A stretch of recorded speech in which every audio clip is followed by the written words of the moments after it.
অনেকেই পাঠিয়েছেন, অনেকে আবার পাঠাননি। তো আমি সেরকম একটা ঘটনা পাঠাচ্ছি, যিনি পাঠিয়েছেন তার তাকে তিনি যেভাবে লিখেছেন আমি সেভাবেই পড়ছি। হ্যালো রাসেল ভাই, আমি জানি আপনি সব সময় ভালোর দলে থাকেন, তাই প্রশ্ন করলাম না কেমন আছেন। আমার নাম শাহিন।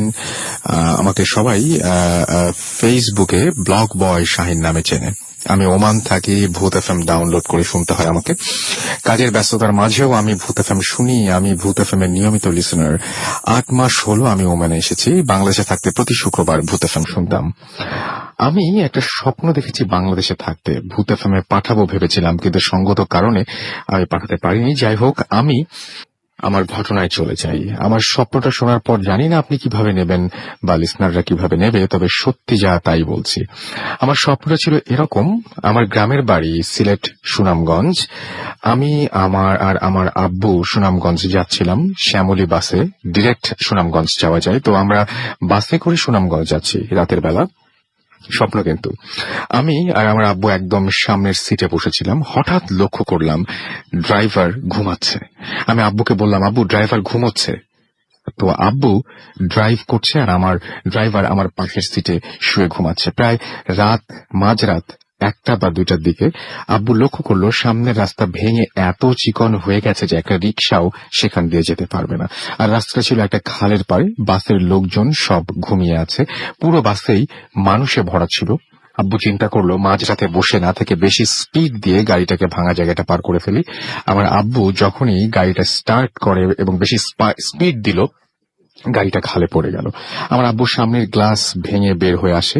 আমি জানালা দিয়ে বের হব এমন সময় কে যেন আমাকে ধরে টানতে থাকে। সে আমাকে ছাড়ছে না, আমিও বের হতে পারছি না। লোকটা আমার জামা ধরে রেখেছে। আমি জামা খুলে বের হয়ে আসি। তারপর আবার খালে নেমে ডুব দিয়ে মানুষজনকে বের করে নিয়ে আসার চেষ্টা করি, কিন্তু যাকেই নিয়ে আসতে যাই দেখি সেই মৃত। বাসের অর্ধেক মানুষ খুঁজে পাইনি, আর যাদের পেয়েছি তারা সবাই মৃত। শুধু আমি আর বাবা বেঁচেছিলাম। মৃতদের কাদা মাটিতে দাফন করলাম বাবা ছেলে মিলে। দাফন করার পর যখন ফিরে আসছি তখনই আমার ঘুম ভাঙে। আমি কাদা মাটি খুঁজতে থাকি, তারপর নিজেকে বিছানায় আবিষ্কার করি। নিজেই ভাবছিলাম যে এই স্বপ্নটা কি ছিল। ঠিক তার 1 সপ্তাহ পর আমার ক্লাস টিচার এবং কোচিং টিচার, নাম রুবেল, ওনার কাছে কোচিং করতে যাই। উনি বললেন যে গাবতলীতে একটা বাস অ্যাক্সিডেন্ট হয়েছে, শুনেছো? টিচার বলল যে বাসটা অ্যাক্সিডেন্ট করেছে, সেই বাসটাতেই উঠতে চেয়েছিলাম আমি। বাসটা মিস করি, তাই উঠতে পারিনি। টিচার জাহাঙ্গীরনগর বিশ্ববিদ্যালয়ে পড়াশোনা করত। আমার টিচার লক্ষ্য করে জাহাঙ্গীরনগর বিশ্ববিদ্যালয়ের একটা ছাত্রী বাসটায় ওঠে। টিচার তার পেছনের বাসে ওঠে। সেই বাসটা অনেক আগেই ছেড়ে দেয়। টিচার তার বাসটা একটু দেরি করে ছাড়ে, টিচারদের বাসটা। এবং টিচার যে বাস ছাড়লো গাবতলী ব্রিজের ওখানে গিয়ে দেখে যে বাসটা টিচার উঠতে চেয়েছিল সেই বাসটাই পানিতে পড়ে আছে। আমি পেপারে যতটুকু জানলাম জাহাঙ্গীরনগর বিশ্ববিদ্যালয়ের একজন ছাত্রী মারা যায়। একটা ছেলে বেঁচে গিয়েছিল, জাহাজ দিয়ে বের হয়ে আসে ছেলেটা, এবং ছেলেটা বলে যে তার প্যান্ট কেউ টেনে ধরেছিল। সবকিছু বোঝার পর আমি দেখলাম এবং আমি জানলাম যে অ্যাক্সিডেন্টটা আমি 1 সপ্তাহ আগে স্বপ্নে দেখেছি।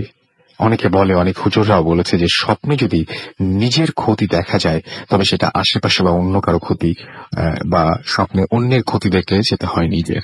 সব ক্যালকুলেশন মিলে গেল এবং আমার স্বপ্ন তাহলে গাবতলীর বাস অ্যাক্সিডেন্টটা ছিল। এই ছিল আমার ঘটনা। এরকম আরো স্বপ্ন দেখেছি যার মানে বাস্তবে ঘটার পর যখন স্বপ্নের সাথে মিল খুঁজে পাই তখন আমি বুঝতে পারি। আমি মনে করি যে স্বপ্ন হলো একটা সিগন্যাল মানুষের জীবনে হুঁশিয়ারি। এটা আমার এক্সপিরিয়েন্স থেকে বলছি। যাই হোক, রাসেল ভাই, ভালো লাগলে পড়ে শোনাবেন। আপনি যখন ইমেলের তারপরে বেশ কিছু কথা বলেছেন, উনি একদমই তিনি মিউজিক এবং পড়া এই সমস্ত নিয়ে বিভিন্ন কথা বলেছেন এবং সবার জন্য কাছে দোয়া চেয়ে তারপরে শেষ করেছেন এবং সবাইকে রমজান মাসের শুভেচ্ছা জানিয়েছেন। আপনাকে অনেক ধন্যবাদ। অনেক দূরে থাকেন আপনি, তারপরেও কষ্ট করে আমাদের সাথে আমাদেরকে ঘটনা পাঠিয়েছেন নানা ব্যস্ততার মধ্যে। আপনাকে অসংখ্য ধন্যবাদ। অনেকগুলো SMS এসছে। জান্নাত আমাকে লিখেছেন যে রাসেল ভাই প্লিজ প্রে করেন আজ যেন ব্রাজিল উইন করে। কাজল আমাদের লিখেছেন যে তার কাছে বেশ ভয় লাগছে। মুসা খান আমাদের লিখেছেন মাসিমপুর থেকে। এছাড়া আমাদেরকে গোলাম রাব্বি মিটফোর্ড ঢাকা থেকে SMS করেছেন এবং তিনি আমাদেরকে বলেছেন যে আচ্ছা, একটা লম্বা সময় ধরে এসএমএস পড়া হলে আমার এসএমএস পড়া হয় না। আজকে আপনার এসএমএসটা কিন্তু শুরুতেই পড়ে ফেললাম, তাই না? আমাদেরকে এছাড়াও আশা লিনা এসএমএস করেছেন এবং তিনি বলেছেন আজকে অনেক মজার মজার ঘটনা থাকবে, সেটা তিনি আশা করছেন।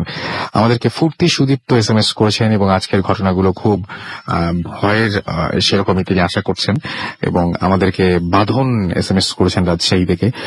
আমাদেরকে আনুইক এসএমএস করেছেন, এসএমএস করেছেন সিদ্দিক খান জুলাইন থেকে। আরিফ আহমেদ আমাদের এসএমএস করেছেন পিয়া রাজশাহী থেকে। এছাড়াও আমাদেরকে এসএমএস করেছেন দেখতে পাচ্ছি সজীব শোভন খুলনা থেকে আমাদের এসএমএস করেছেন।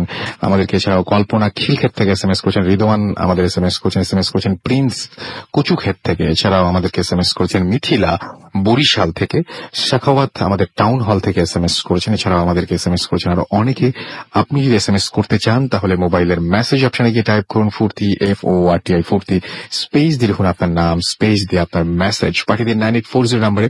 ফেসবুকে আমাদের এখানে যদি আপনার কোনো অনুভূতি আপনি শেয়ার করতে চান তাহলে আপনি চলে যান আমাদের ফেসবুক পেজে, যেখানে যেতে হলে আপনাকে টাইপ করতে হবে www.facebook.com/radiofurti। সেখানে আমাদের একটা পোস্ট রয়েছে অলরেডি, সেখানে অনেকেই কমেন্ট করতে শুরু করেছেন এবং অনেকেই লাইক দিতে শুরু করেছেন। আপনিও চাইলে সেখানে যেতে পারেন। আমি দেখতে পাচ্ছি যে এখানে আমাদের সেখানে লিখেছেন যে এমডি জুলফিকার করিম, এবং আমাদেরকে এখানে লিখেছেন কমেন্ট করেছেন সুমন, তিনি নিয়মিত ভূত এফএম শোনেন জানিয়েছেন আমাদেরকে। এছাড়াও ফাহিম তাকি আমাদেরকে বলেছেন যে প্লিজ আমার কমেন্টটা পড়েন ভূত এফএম রক। আমি পড়ে ফেললাম। আমাদেরকে জসিম জয়া লিখেছেন এখানে যে আজ ব্রাজিলের বাড়ি যাওয়ার দিন। আমাদেরকে সঞ্জিদ লিখেছেন যে ভালো লাগছে তার কাছে। এছাড়াও আরো অনেকেই এখানে কমেন্ট করছেন। দুরন্ত হৃদয় আমাদের লিখেছেন আই লাভ ভূত এফএম। এছাড়াও আমাদেরকে আনস্টেডি বয় মারুফ লিখেছেন যে পোস্টে আজকে যে ছবিটা ইউজ করা হয়েছে সেই ছবিটা তার কাছে দারুণ লেগেছে, অর্থাৎ ভূত এফএম আজকে যে পোস্টে সেটাতে। এবং আমাদেরকে ড্রিম বয় লিখেছেন যে আজকে আমাদের সবার জন্য শুভকামনা তার। এবং সাজিদ সিয়াম আমাদেরকে বলেছেন যে প্রে করতে ব্রাজিলের জন্য। আরবি রনি আমাদের লিখেছেন এখানে কমেন্ট করেছেন। এছাড়াও আমাদেরকে এখানে কমেন্ট করেছেন নিষ্ক্রিয়, তিনিও আমাদের এখানে এই ছবিটা অনেক প্রশংসা করেছেন। এছাড়াও ফাহিম মাহমুদ লিখেছেন আই লাভ ভূত এফএম। তো আপনারা ফেসবুকে যে কমেন্ট করুন, জানান কেমন লাগছে ঘটনাগুলো। আজকে আমাদের এইখানে ইনফ্যাক্ট একজন খুব স্পেশাল একজন মানুষ এখানে উপস্থিত রয়েছেন এবং তিনি আপনাদের সাথে ঘটনা শেয়ার করবেন। আমরা তার কাছ থেকে তার পরিচয় জানবো এবং তার বেশ কিছু পরিচয় আছে। তিনি বেশ কিছুদিন যাবত, অনেক দিন যাবত আসলে তিনি কানাডা প্রবাসী ছিলেন এবং তিনি এখন একটা কাজ করছেন যে কাজটা একটু ভিন্ন ধরনের এবং তার পরিচয়টা খুব ইন্টারেস্টিং। তারপরে আমরা তার ঘটনা যাব। আপনার নামটা একটু প্লিজ বলবেন। আব্দুল সাত্তার সালাউদ্দিন। জি, আপনি দীর্ঘদিন কানাডা প্রবাসী এবং তারপরে আপনি হঠাৎ করে কানাডা থেকে 30 বছর, প্রায় 30 বছর পরে আপনি হঠাৎ করে বেরিয়ে পড়লেন একটা গাড়ি নিয়ে। গাড়িটা নিজের পয়সা দিয়ে গিয়েছেন এবং তারপরে বেরিয়ে পড়েছেন। কেন সেই গাড়ি নিয়ে বেরিয়ে পড়েছিলেন? এই গাড়িটা আমার উদ্দেশ্য হচ্ছে বাংলাদেশকে বিশ্ব দরবারে নতুন করে হাইলাইট করানোর জন্য। আমি ওয়ার্ল্ড ট্যুরে বের হয়েছি 2009 সালে গাড়ি চালিয়ে। তো গাড়ি চালিয়ে আমি প্রথমে আমার গাড়িটা শিপে তুলে দিই আটলান্টিক পার হওয়ার জন্য, কারণ আটলান্টিকের উপরে তো আজ পর্যন্ত কোনো রাস্তা তৈরি হয়নি, যার ফলে আটলান্টিকে গাড়িটা শিপে তুলে দিয়ে আমি প্লেনে চলে আসি লন্ডনের গ্যাটউইকে। এখান থেকে আমি আমার এক আত্মীয়র বাসায় যাই। যাওয়ার পথে শুনলাম যে আমার কিছু কাগজপত্র এবং লাগেজ গুলো আসেনি। পরে থমাস কুক এয়ারলাইন্স তারা এক সপ্তাহ পরে কাগজগুলো আমাকে ফেরত দেয়। তারপর আমি গাড়িটা লিভারপুল থেকে ডেলিভারি নিয়ে চালানো শুরু করি। এই গাড়িটা চালানোর সাথে সাথে আপনার জীবনে অনেক ঘটনা বৈচিত্র্যময় ঘটনা জীবনে ঘটেছে, যেগুলো সারাদিন বলতে থাকলে শেষ হবে না। সেটাই, আমরা আপনার অনেক ঘটনা আজকে শুনবো এবং আপনি বাংলাদেশকে পৃথিবীর বুকে একটা সুন্দর জায়গায় নিয়ে যাওয়ার চেষ্টা করছেন। এবং আপনি বলছিলেন যে আপনি যে জায়গাগুলোতে যান সেই জায়গাগুলো একটা আবার বৈশিষ্ট্য আছে, সেগুলো তো মানে আমাদের মানে ধর্মীয় ভাবে গুরুত্বপূর্ণ জায়গাগুলোতে আপনি বেশি যান, তাই তো? হ্যাঁ, এটা ঠিক।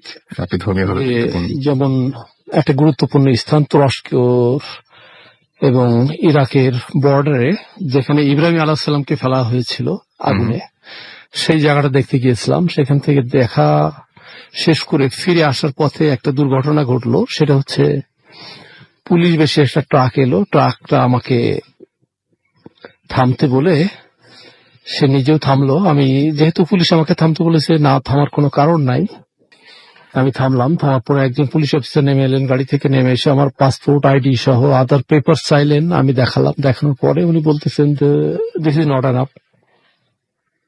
তাহলে কি হলে এনাফ হবে? তাহলে তোমার গাড়িতে আর কি কি আছে? আমি বললাম কিছুই নাই, যা আছে তো এই সামনেই আছে। বললো না, তাদের কাছে ইনফরমেশন আছে গাড়িতে আমি ড্রাগ ক্যারি করতেছি। আমি বললাম never, I am 57 years now, I didn't smoke for a single cigar in lifetime. Then how do I carry that? Well, no, we want to charge your গাড়ি। Okay, you can do that. তো তারা গাড়ি search করার নাম করে যেখানে যত dollar, pound, TL, euro যা কিছু ছিল নগদ অর্থ সব হাতিয়ে নিল।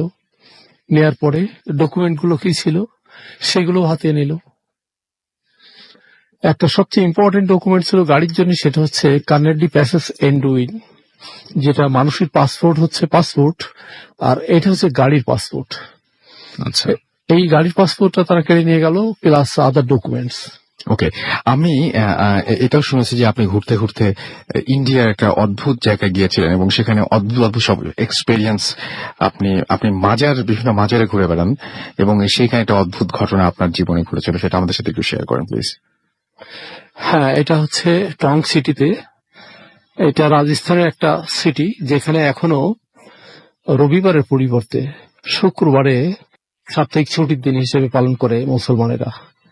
তো এখানে একটা না একাধিক মাজার আছে। তো তার ভিতরে একটা মাজারের নাম এই মুহূর্তে আমি বলতে পারছি না। তো আমার নাম দরকার নেই, আমরা শুধু ঘটনা।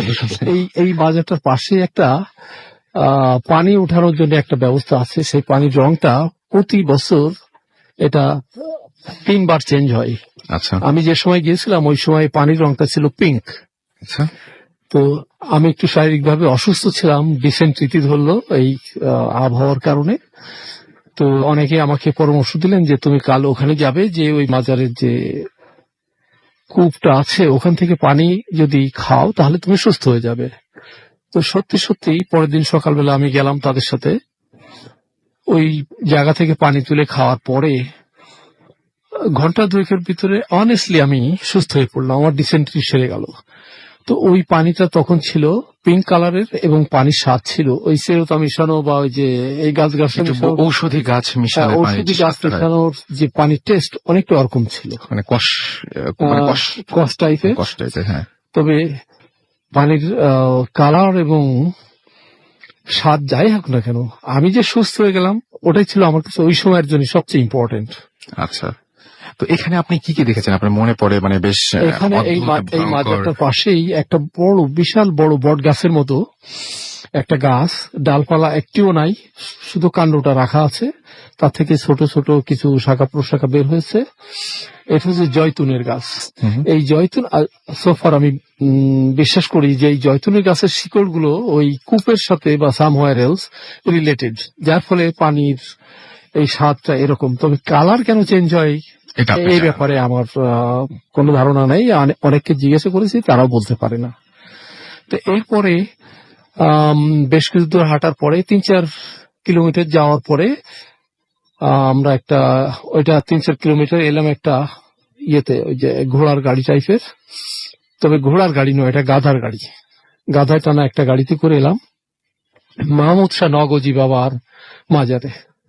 আর এই মাজার ঘুরে বেড়ানো এটা আমার জীবনে কোনো এক সময় একটা মোটামুটি একটা কি বলবো এটাকে একটা হবিতে পৌঁছে গেছে। আপনার এখন বয়স কত? আমার এখন বয়স 60। আচ্ছা, 60 little bit more or less. তো এই মাহমুদ শাহ নগজি বাবার মাজারে ঢোকার আগে ওখানে বলে নেওয়া হলো যে এই ডান পাশের যে একটা মাজার আছে এই মাজারটা তোমরা জিয়ারত করো, তারপরে যাও মাহমুদ শাহ নগজির মাজারে। বলে এটা কিসের মাজার, কেন মাজার, এত ছোট কেন? তো বললো এটা একটা ঐতিহাসিক মাজার, এটা নগজি বাবা থেকেই আদেশ প্রাপ্ত যে তাকে যে ওই মাজারে যে জিয়ারত করতে যাবে তার আগে এই মাজারটা জিয়ারত করে তারপরে ওনার ওখানে ঢুকতে হবে, তা না হলে ওখানে ঢোকা মানা, নিষেধ। তো ঠিক আছে। পরবর্তীতে জানলাম যে এটা একটা জিনের মাজার, যে ওই জিনের বাদশার ছেলে সে সাপের রূপ ধরে ওই নগজি বাবার দরবারে গিয়েছিলেন, গেলে ওনার শিষ্যরা এটাকে মেরে ফেলে সাপ হিসেবে। আচ্ছা, এটা তো সত্যি ঘটনা এবং প্রচলিত, সুতরাং এই ঘটনাটা খুবই ইন্টারেস্টিং, আমি শুনতে বলছি। এবং আপনি বলছিলেন আমাকে শুরুতে যে মাজারটার লম্বায় কতখানি? হাত, দ্যাট ইজ 9 গজ। 9 গজ, মানে অনেক লম্বা, অনেক লম্বা। রাইট, তারপরে কি হলো? তো ওনার যেহেতু নগজি বাবার আদেশ, আগে ওটাকে জিয়ারত করার পরে ওনার মাজারে যেতে হবে। তো এটা জিয়ারত করার পরে অন্যদের কাছে জিজ্ঞাসা করলাম যে বিষয়টি কি। তোমরা বললেন যে জিনের বাদশার ছেলে উনি গিয়েছিলেন ওই নগজির সাথে যেসব শিষ্য সহচর ছিলেন, তারা যেখানে ওনার বয়ান শুনতেছিলেন তাদের কাছেই উনি চলে গেছেন। গেলে একটা সাপ ভেবে ওনার শিষ্যরা ওই পাথর ছুঁড়ে সাপটাকে মেরে ফেললে জিনের বাদশা সহ তাবৎ জিনরা এসে ওটাকে ডিস্ট্রয় করে দেওয়ার জন্য সমস্ত প্রস্তুতি গ্রহণ করে। তো এর আগে নগজি বাবাকে জিজ্ঞাসা করা হলো তার ছেলেকে কেন মারা হলো। তো উনি বললেন, কই, তোমার ছেলেকে তো মারা হয়নি, একটা সাপ মারা হয়েছে। বললো, না, ওই সাপটা আমার ছেলে। তো যেহেতু সাপ মারা হয়েছে, উনি বললেন যে না, আমরা তোমার ছেলেকে মারি নাই, আমরা একটা সাপকে মেরেছি। বললো, ওই সাপ আমার ছেলে। তো সাপ মারা, রাসূল সাল্লাল্লাহু আলাইহি ওয়াসাল্লাম বলেছেন সাপ মারা জায়েজ আছে, যদি মনে করো যে এই সাপটা তোমাদের জন্য ক্ষতিকর হবে, তাহলে এই সাপটা মারা বৈধ। তাই সাপটাকে মারা হয়েছে। তো বললো, না, আমার ছেলেকে তোমরা মেরেছো, আমি তোমাদের এবং তোমাদের এই শহরকে ধ্বংস করে ফেলবো এক্ষুনি। তো ওর ভিতরে একটা বৃদ্ধ জিন, সে বলতেছে যে না, আমি রাসূল সাল্লাল্লাহু আলাইহি ওয়াসাল্লামের নিজের মুখে শুনেছি যখন উনি এই কথাটা বলেন যে সাপ মারা বৈধ, যদি তোমরা মনে করো সাপটা তোমাদের জন্য বিপজ্জনক, তো সেক্ষেত্রে সাপ মারা জায়েজ। তোমার ছেলে সাপ হয়ে এসেছিল, সেই জন্যই তারা মেরেছে, তাই তাদেরকে বিচার করা বা তাদের শহর ধ্বংস করে দেওয়ার তোমার কোনো রাইট নাই বলে রাসূল সাল্লাল্লাহু আলাইহি ওয়াসাল্লাম বলেছেন, আমি নিজে কানে শুনেছি। কাজেই কোনো অবস্থাতে তুমি এটা করতে পারো না। এটা শোনার পরে জিনদের মধ্যে থেকে যখন একজন সাক্ষী পাওয়া গেল যে রাসূল সাল্লাল্লাহু আলাইহি ওয়াসাল্লাম নিজে বলেছেন যে সাপ যদি তোমাদের জন্য ক্ষতিকর হয় তাহলে তাকে তোমরা মারতে পারো, এটা মারা জায়েজ আছে। তো এটাকে সাপ মেরেছে, তোমার সন্তান হিসেবে তারা এটাকে মারে নাই। এই কথা শোনার পরে বাদশাহ খানিকটা সফট হলেন, নরম হলেন, এবং ওই শহরটা যে ধ্বংস করতে এসেছিলেন যাদেরকে নিয়ে, তাদের সবাইকে ফিরিয়ে নিয়ে চলে গেলেন। তো এই মাজারটাকে ঘিরে এই কিংবদন্তির গল্পটা দীর্ঘদিন যাবৎ প্রচলিত ওখানে। এই ঘটনাটা অনেকদিন ধরে প্রচলিত এবং মানুষের মুখে মুখে এবং মুখে মুখে ওই এলাকার লোকদের মুখে মুখে একটা জনশ্রুতি আছে যে এটা ঘটেছিল, এবং এটা অনেস্টলি তারা বিশ্বাস করে। আপনি ওখানে গিয়ে দেখেছিলেন? হ্যাঁ, এটা তারা এখনো বিশ্বাস করে যে ঘটনাটা সত্যি ছিল, এবং আমিও তাদের মুখ থেকে শোনার পরে আমিও তাই বিশ্বাস করলাম যে হ্যাঁ, ঘটনাটা সত্যি। আচ্ছা, ওইখানে যে আপনার সাথে কিছু ঘটেছে, আপনি কোনোদিন ভয় টয় পেয়েছিলেন?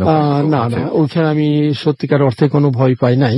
মানে ওই পুরো এলাকাটা যে কয়দিন ছিলেন, আপনার সাথে অদ্ভুত কোনো ঘটনা কি ঘটেছে ওই সময়? না, আমার সাথে এবং আমার টিমের সাথে কোন রকম কোন সুপারন্যাচারাল কোন ঘটনা ঘটেনি।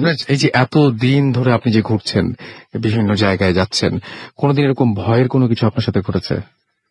অ্যাকচুয়ালি আমার সাথে কোনো সামনাসামনি কোনো ভয়ের কিছু ঘটে নাই, কিন্তু আপনি অনেক জায়গায় গিয়েছিলেন। অনেক জায়গায় গিয়েছি এবং অনেক কিছু শুনেছি মানুষের মুখে, যেগুলা বলতেই থাকলেও শেষ হবে না।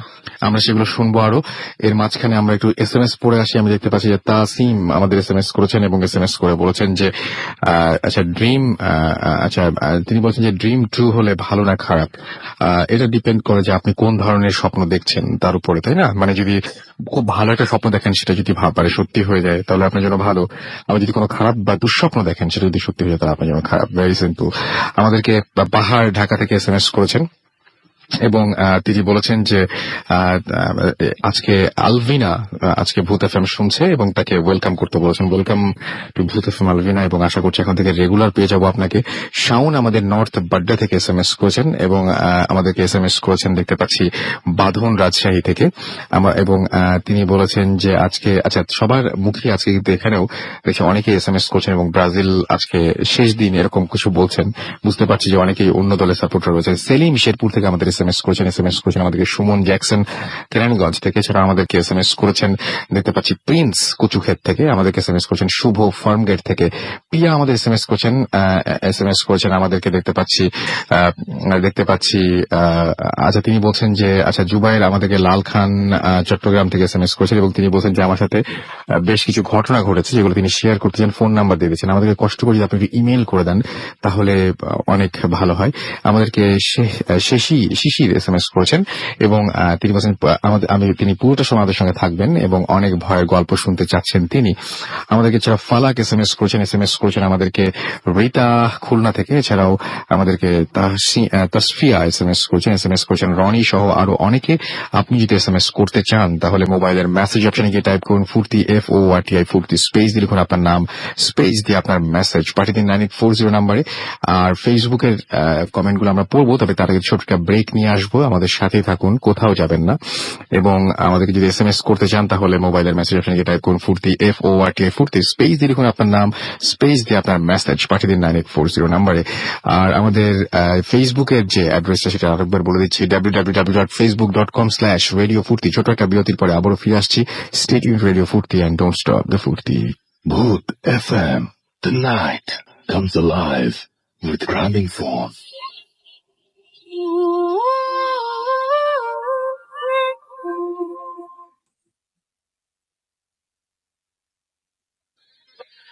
শুনছেন সবসময় রেডিও ফুর্তি। ঘড়িতে সময় রাত 12:28।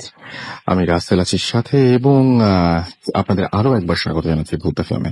আপনারা অনেকেই দেখতে পাচ্ছি SMS করছেন এবং অনেকেই ফেসবুকেও কমেন্ট করছেন। আমি দেখতেছি দিনার হোসেন লিখেছেন এবং তিনি বলছেন যে ফার্স্ট স্টোরিটা তার কাছে অনেক ভালো লেগেছে, ফেসবুকে কমেন্ট করেছেন। এছাড়া আমাদেরকে জয়া কমেন্ট করেছেন।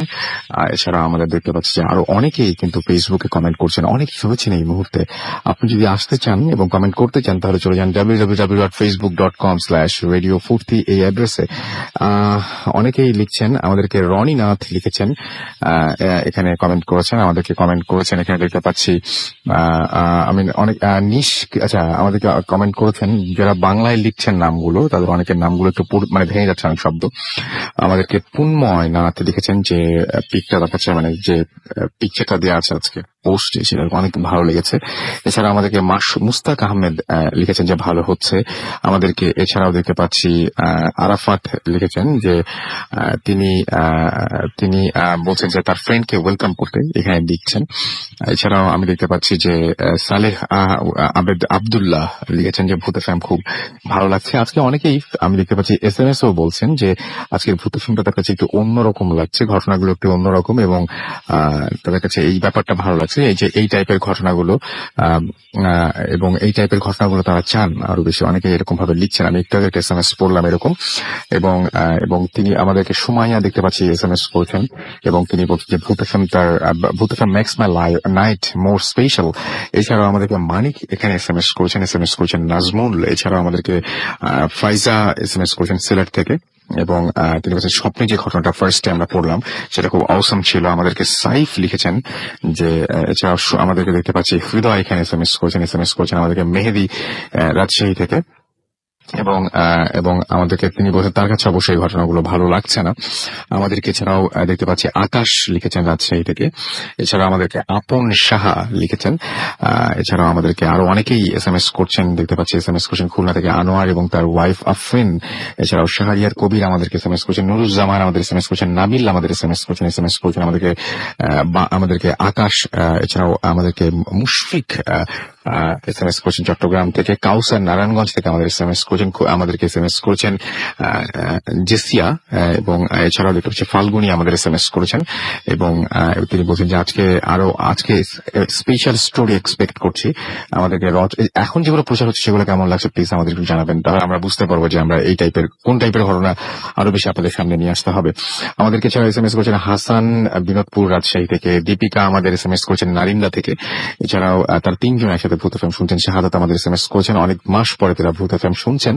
আমাদেরকে সুব্রত, পল্লব, জ্যোতি, গোপাল, প্রান্ত তারা সবাই SMS করেছেন। আপন ময়মনসিং থেকে SMS করেছেন, মিঠু আমাদের নারায়ণগঞ্জ থেকে SMS করেছেন, বিনা এবং শাহানা ঢাকা থেকে SMS করেছেন, অপূর্ব আমাদের SMS করেছেন ঢাকা থেকে। এছাড়াও শাওন নর্থ বাড্ডা থেকে আমাদের SMS করেছেন, তিনি বলছেন ভাই আজকের ভূত এফএম ভালো হচ্ছে এবং ফার্স্ট স্টোরিটা ভালো লাগছে। আমি এখন একটা স্টোরি পড়তে চাই, আমি জানি না যে স্টোরিটা আপনাদের আগে পড়েছিলাম কিনা, বাট এখন যে স্টোরিটা পড়ছি আশা করছি যেটা ভালো লাগবে। আমি আমি আমি বেশ কয়েকদিন পড়তে নিয়েও সম্ভবত পড়িনি, যদি পড়ে থাকি তার মানে যেহেতু কয়েকবার পড়তে নিয়েও পড়িনি, আমি এখন আমার পক্ষে বলা খুব কষ্টকর যে আসলে ঘটনাটা আমি পড়েছি কিনা, বাট ঘটনাটা ভালো এবং আশা করছি যে যদি দ্বিতীয়বারও কেউ শুনে ফেলেন তাহলে আশা করছি খারাপ লাগবে না। তবে আমার ধারণা আমি পড়িনি, আমি পড়ছি ঘটনাটা যেভাবে লিখেছেন সেভাবে। আসসালামু আলাইকুম, আমি আশা করি রাসেল ভাই, মাসুম ভাই এবং ভূত এফএমের সবাই ভালো আছেন এবং শ্রোতারা ভালো আছেন। কিছুদিন যাবত আমিও অন্য শ্রোতার মতোই ভূত এফএমে আসক্ত, যদিও লাইভ শোনা হয় না, রেকর্ড করা প্রোগ্রাম শুনি। যাই হোক, আমি দীপু টরেন্টো কানাডা থেকে আমার কিছু ঘটনা শেয়ার করছি। ঘটনাটা 2007-এর। আমি তখন উইন্ডসর শহরে থাকি, ইউনিভার্সিটি অফ উইন্ডসরের ছাত্র। আমার 2 সেমিস্টার বাকি ছিল এবং তাই আমি সেই বছর আমার সেমিস্টারটাও করছিলাম। বলে রাখা ভালো যে সামার সেমিস্টারে বেশিরভাগ স্টুডেন্টই ড্রপ করে, বেশিরভাগ টরেন্টো বা মন্ট্রিলে কাজ করতে চলে যায়, কেউ কেউ অন্য কোথাও বেড়াতে চায়।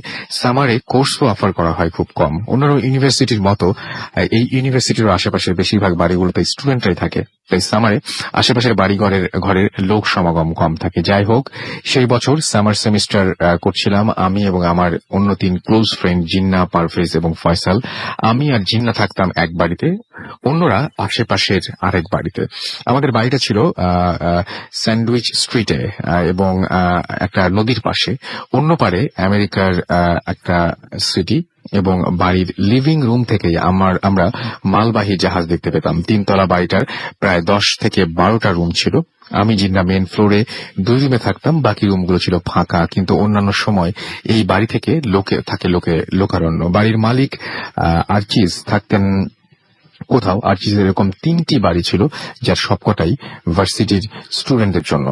এবার ঘটনা শুরু করি। ওই বাসায় ওঠার আগে আমার এক ফ্রেন্ড এরিক আমাকে বলে যে এই বাড়ির একটি রুমে গত সামারে এসে থাকতো এবং এখানে একটা খারাপ অভিজ্ঞতা তার হয়েছে। জানতে চাইলে টপিকটা এড়িয়ে গেল, আমিও আর ঘাটালাম না।